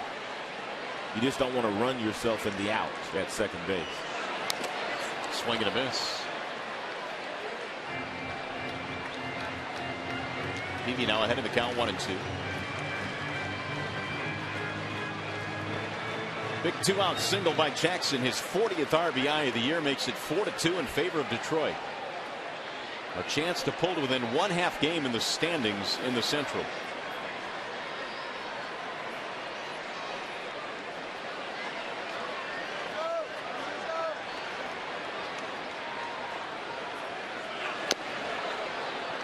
Quinton stays alive.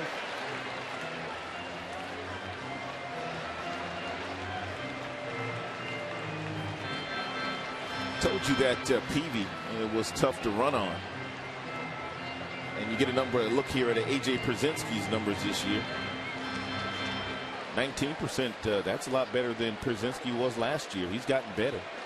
A good percentage, about 30% of the runners. Avila, Lair, they're always in that 30 percentile and above. Bouncing ball slowly. Left side of the infield. Tough play. Ramirez got him at first base. Oh, what a play by Alex Ramirez. Inning over. Tigers get a big run, though. Let's go to the 8th.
One the best, you guys. But Mario and Rod, I know I've challenged you to come up with a great caption.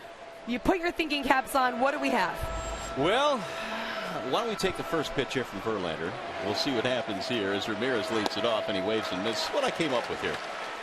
Mine would be, hey man, you have just the right amount of arms for one of those snazzy new Quinton Berry t-shirts available now in the tee shop. That sounds like that was planned. And you know what? For people at home that are wondering what that is, that was on the really, really hot day. It was 100 degrees here. And that is actually an air conditioner. They were blowing into the dugout, and the guys were walking up. And when Quinton was standing right in front of me, I was like, don't move. I'm taking the picture.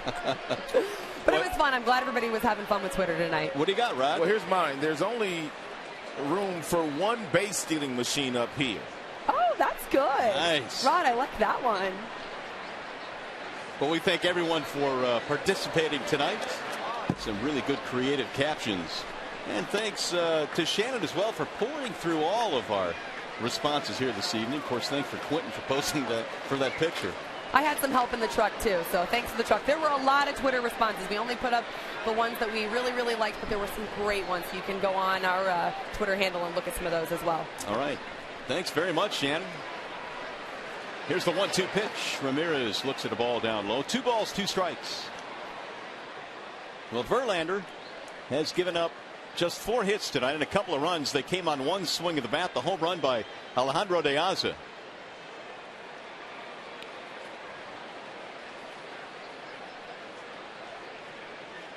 Ramirez single, a steal, and a run scored in this ball game. Here's the 2-2 pitch. Swing and a miss. Oh, he fouled it off. Boy, Ramirez has that huge swing. He just got a piece of that one. Beckham to follow, and then De Aza.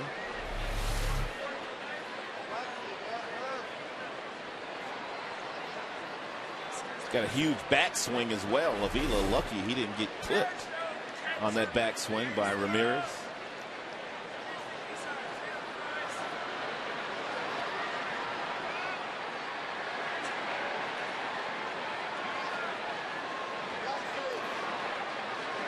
Three balls, 2 strikes. Ramirez has gotten a steady diet of off-speed pitches from Verlander all night long, really.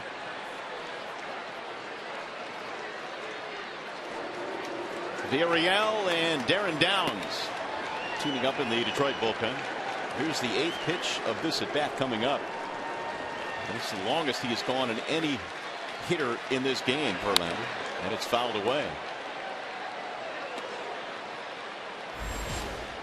112 now thrown by JV.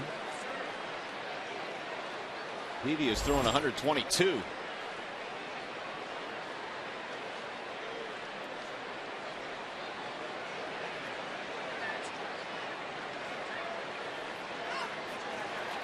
Again the 3-2, and it's fouled off.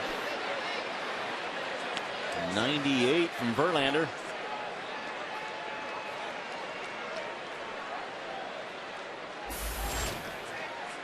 Don't know how long Jim will leave Justin out there tonight, but he obviously has a lot left in his tank. Back-to-back 98-mile-per-hour fastballs to Ramirez. And a lot on the line in this series. 3-2 pitch. He got him, strike 3. Ramirez was on his way to first, and Alan Porter says take a right turn. There's really nothing Ramirez could do with this fastball. It's 98. It appears to be right on the knees and right on the black outside. It's an unhittable pitch.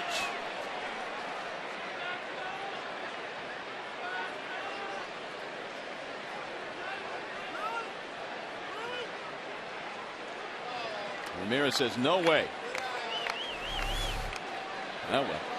Here's Beckham now with 1 out. He is 0 for 2, couple of fly balls. In there, strike 1 at 99 miles an hour.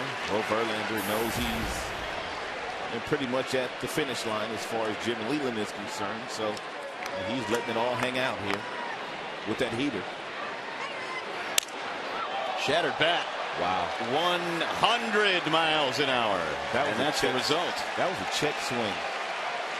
A check swing, and Verlander sawed his bat literally in half.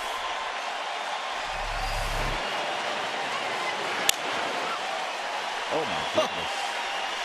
Wow. A check swing. Here comes the crowd. It's a sellout crowd of over 44,000. And do not think for one moment JV is not feeding off this crowd here. Here's the 0-2. Popped him up.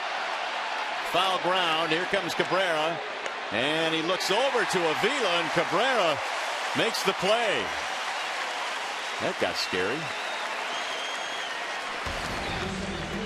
Don't forget that tomorrow on Fox Saturday Baseball, Paul Konerko and the AL Central leading White Sox take on Prince Fielder and the Tigers in a showdown between bitter division rivals. Fox Saturday Baseball begins at 3:30 only on Fox.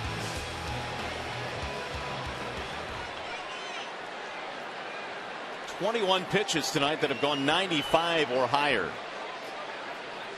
21 of the 117 that Verlander has thrown. You know what's remarkable about that last stat? What was that kid's name? Was it Garrett Richards? Who started for the Angels the other day, threw 100 pitches. 66 of the 100 were 95 and above. Well, when he started doing that in the first inning, we thought eventually it would taper off, but it never did. It did not. 66 of 100 pitches that he threw that day were 95 miles an hour and above. 1 ball, 1 strike, and the only guy that has gotten to Verlander today, the 2-run homer by De Asa in the 3rd. And he takes a ball inside at 99 miles an hour. So Verlander is emptying the gas tank here in the 8th inning, protecting a 2-run lead. Hit to the right side, a high hop for Prince. Verlander covers. 8 masterful innings for Justin Verlander. The crowd is on its feet.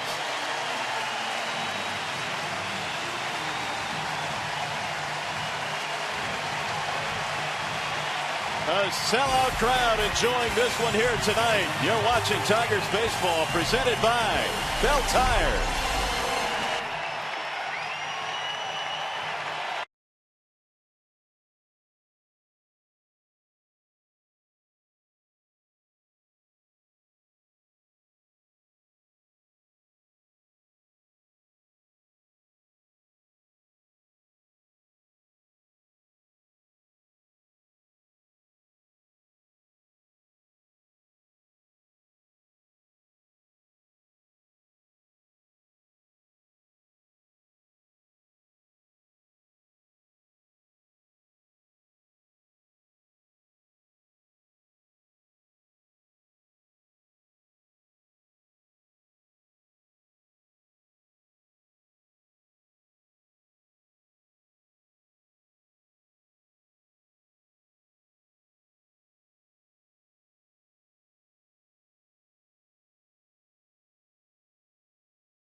In the bottom of the 8th inning, Justin Verlander is 62nd consecutive game of going 6 innings or more. Euclid, Dunn, Konerko, well, that trio, which has been really good this year, is 0 for 9.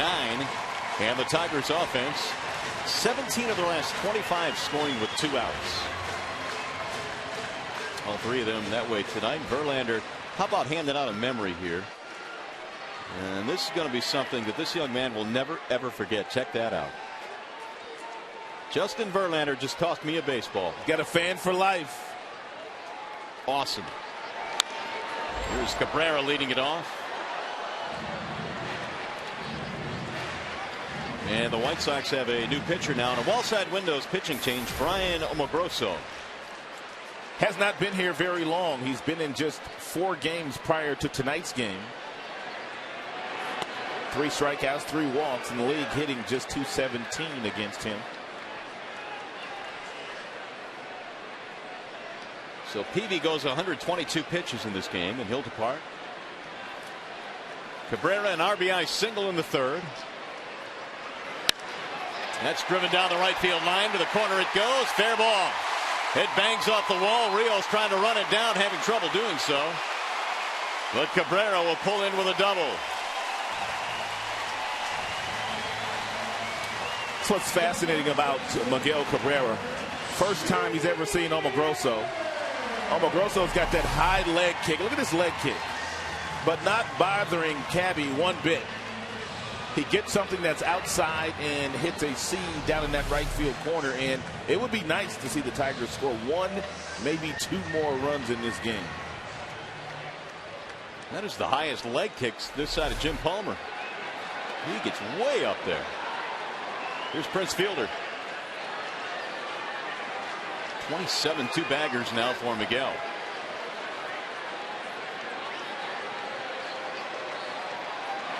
Way outside.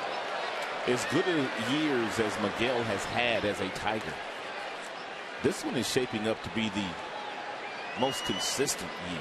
I'd agree with doubles, and the batting average is up, scoring runs, 2-out RBIs, you name it, he does it. And that is into left field, base hit. They're going to stop Cabrera at third. Here come the Tigers now, trying to build on this 4-2 lead. 2 on, nobody out. And Prince has his second hit.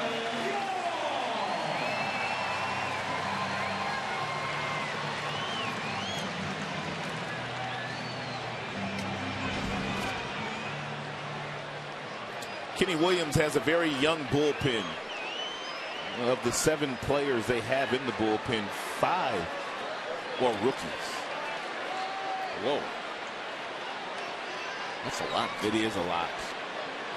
Especially when you're trying to win a division. Delman fouls it away with the infield coming in.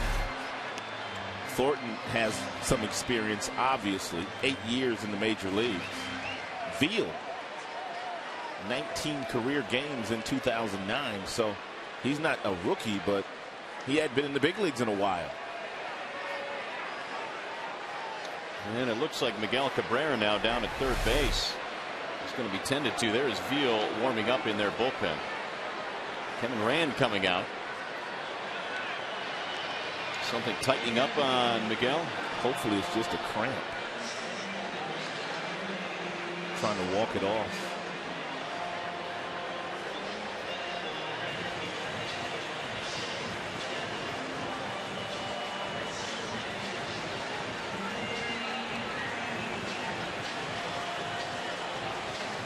Have to drag Cabrera out of this game.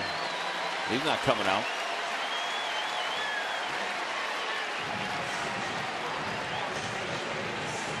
Gene Lamont's over there and talking to Miggy. You better tell me the truth. You better tell me the truth. Are you okay or not? Because Jim just told Gene Lamont the same thing. Swing and a miss. 0-2 on Delman Young. You don't mess with the franchise.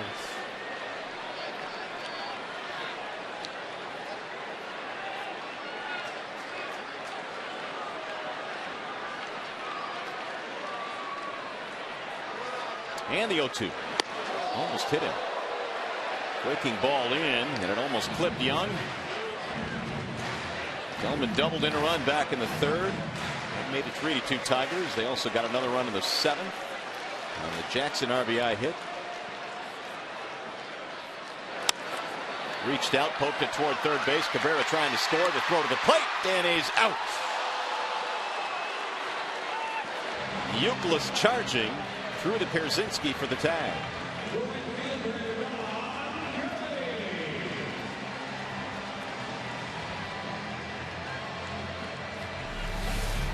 It's a good play here by Kevin Youkilis. Obviously Cabrera is coming on contact.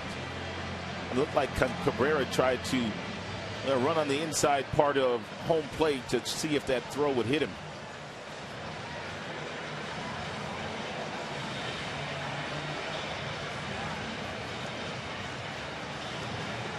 So the White Sox will make another pitching change. One more look at that slide by Cabrera, tagged out just before he hit home plate. A little bit of a grimace as well. So as Veal comes in for the Chicago White Sox, another pitching change here at the ballpark, and we'll be back.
Thielen and the players. We'll break down the game, show you all the highlights. Tigers live immediately after the game here on Fox Sports Detroit. So Cabrera thrown out at the plate seems to be okay, and the Tigers face a new pitcher now for the Chicago White Sox. It'll be Donnie Veal. Take a look at Veal's AAA numbers this year with Charlotte. 29 games, 6-3, real good ERA. I guess you could say he's earned this call up. 53 strikeouts and 43 in the third inning. So Ryan Rayburn will pinch hit for Don Kelly to get a right-handed bat in there against the lefty Veal.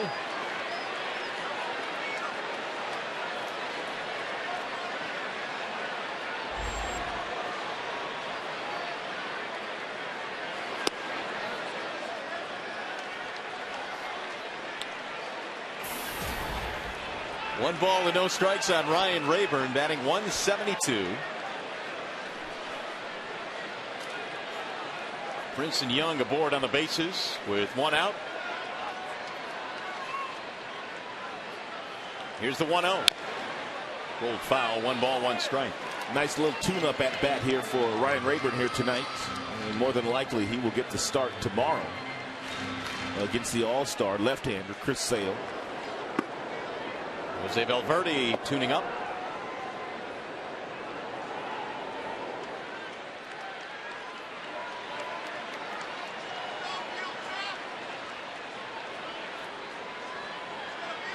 And the 1-1. Rayburn looks at a strike. 1-2 to count on Ryan.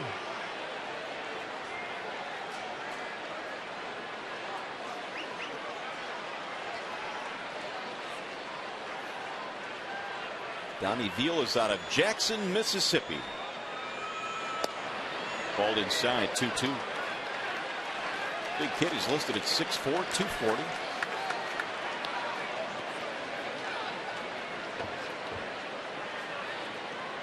Broke into the Cubs organization and got to the big leagues first with the Pirates in '09. And the 2-2. Swing and a miss. Rayburn is out.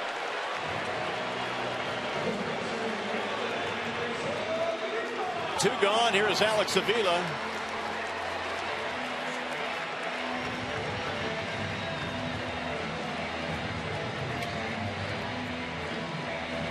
Avila's 0 for 3 in this game.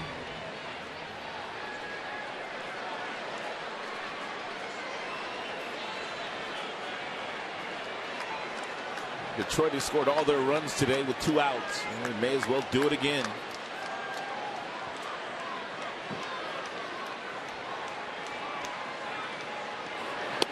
Ooh, he almost hit him, missed it inside. 1 ball to no strikes. And the Tigers got 3 straight 2-out hits in the third. Cabrera, Fielder, and Young to drive in 3 runs. They added another run. The 2-out RBI single by Jackson in the 7th.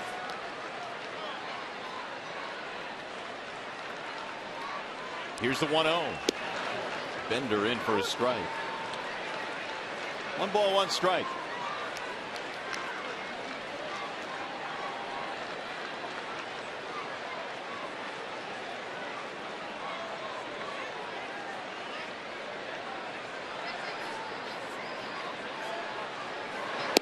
Another breaking ball that looks like it's a devastating pitch against left-handed hitters. 1-2. It's got a big break to it. He starts it right at the left-hander. And the left-hander gives up on it, and it's catching that inside corner.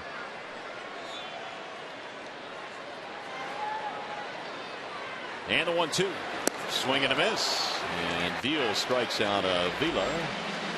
Inning over, so we go to the 9th, and Papa Grande's going to have to protect a 2-1 lead. He can do it. We know he can.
Chicago White Sox. Tigers now pick up ground on both teams with a victory here tonight. They came in a game and a half behind the Chicago White Sox, and I think, wow, this one is everything we thought it might be. No question. When Verlander was on the mound going up against Peavy, you knew it would be a very good game.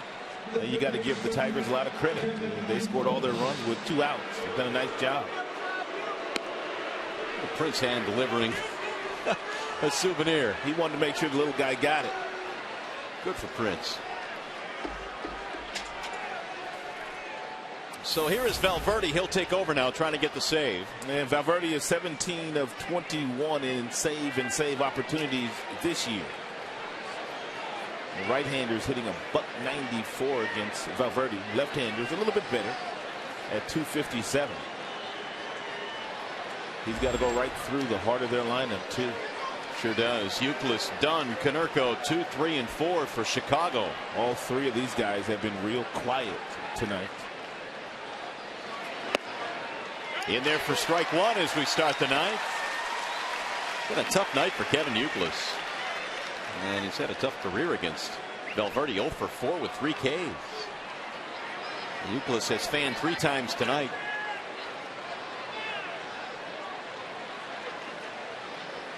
Kevin Euclid is probably mentally drained after going into Boston the last few days, playing against his former club. Into center field for Jackson, who has plenty of room out there. 1 gone.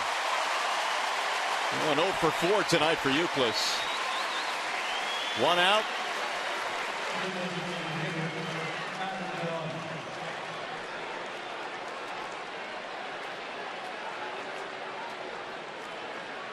Adam Dunn, career against Valverde is 3 for 11.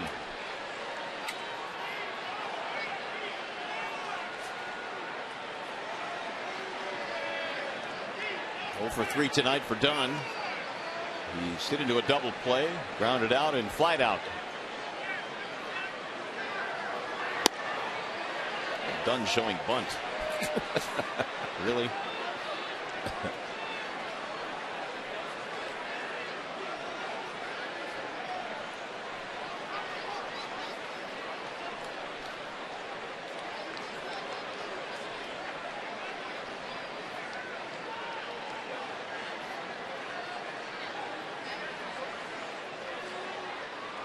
Now the 1-0.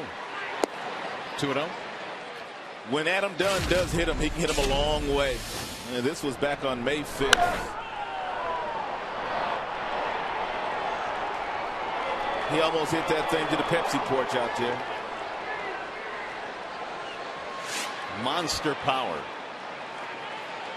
for Adam Dunn, who has hit 28 home runs this year. He is on pace for 49.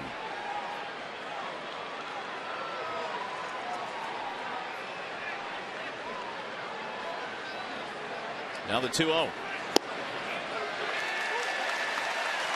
2-1 on Dunn. Several of the Chicago White Sox hitters tonight, not so much the Tigers, but a lot of the White Sox hitters have not necessarily agreed with the strike zone of home plate umpire Alan Porter.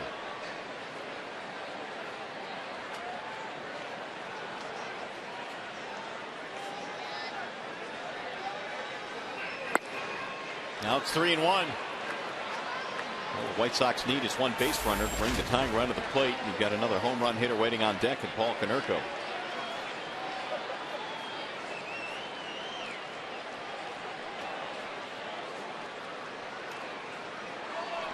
Another well-played game tonight by the Tigers. They've had just enough offense. They lead 4-2. Verlander was Verlander. And now Valverde trying to close it out.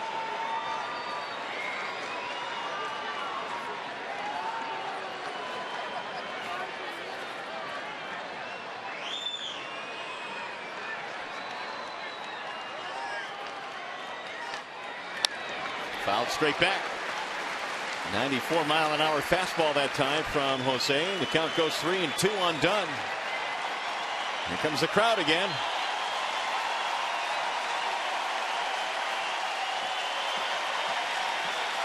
$44,572 sellout tonight at the ballpark.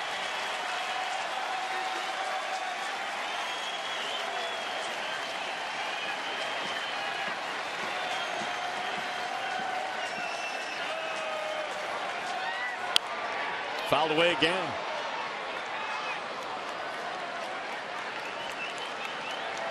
First of 3 this weekend between these two teams before the Tigers hit the road again. And a win here tonight, and they're just a half game back. Jacob Turner will go Sunday against Philip Umber. Tomorrow it's Porcello and Chris Sale.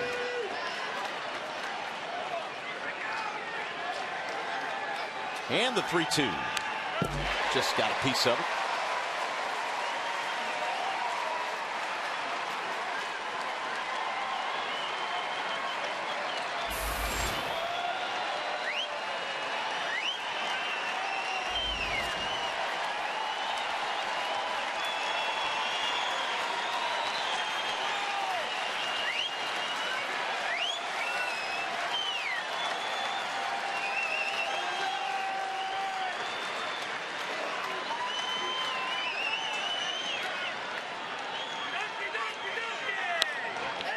He popped him up left side of the infield. Cabrera comes charging in, and there are 2 gone.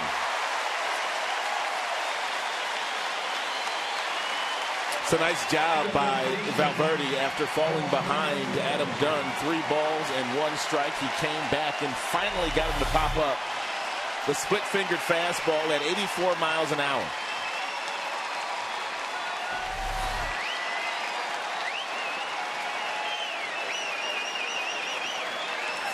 So the standing room only crowd is standing right now with Paul Konerko stepping in. Last chance for the White Sox. Swing and a miss, 0-1.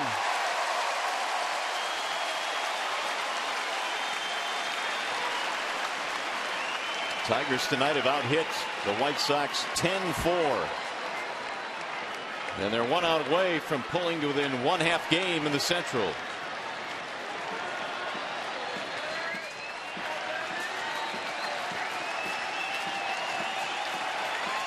Here's the 0-1 to left field on a line. Berry stretching out and making a great play.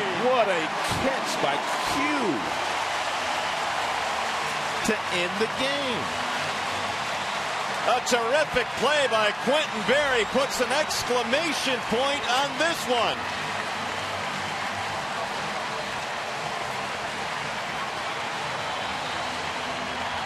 Boy, was that nice. You don't usually stretch out like this because you're in fear of the ball getting past you, but Q stretches out and makes a great grab. What a play. And he is as emotional as any Tiger. Well, maybe this side of Papa Grande, because here is some emotion as well.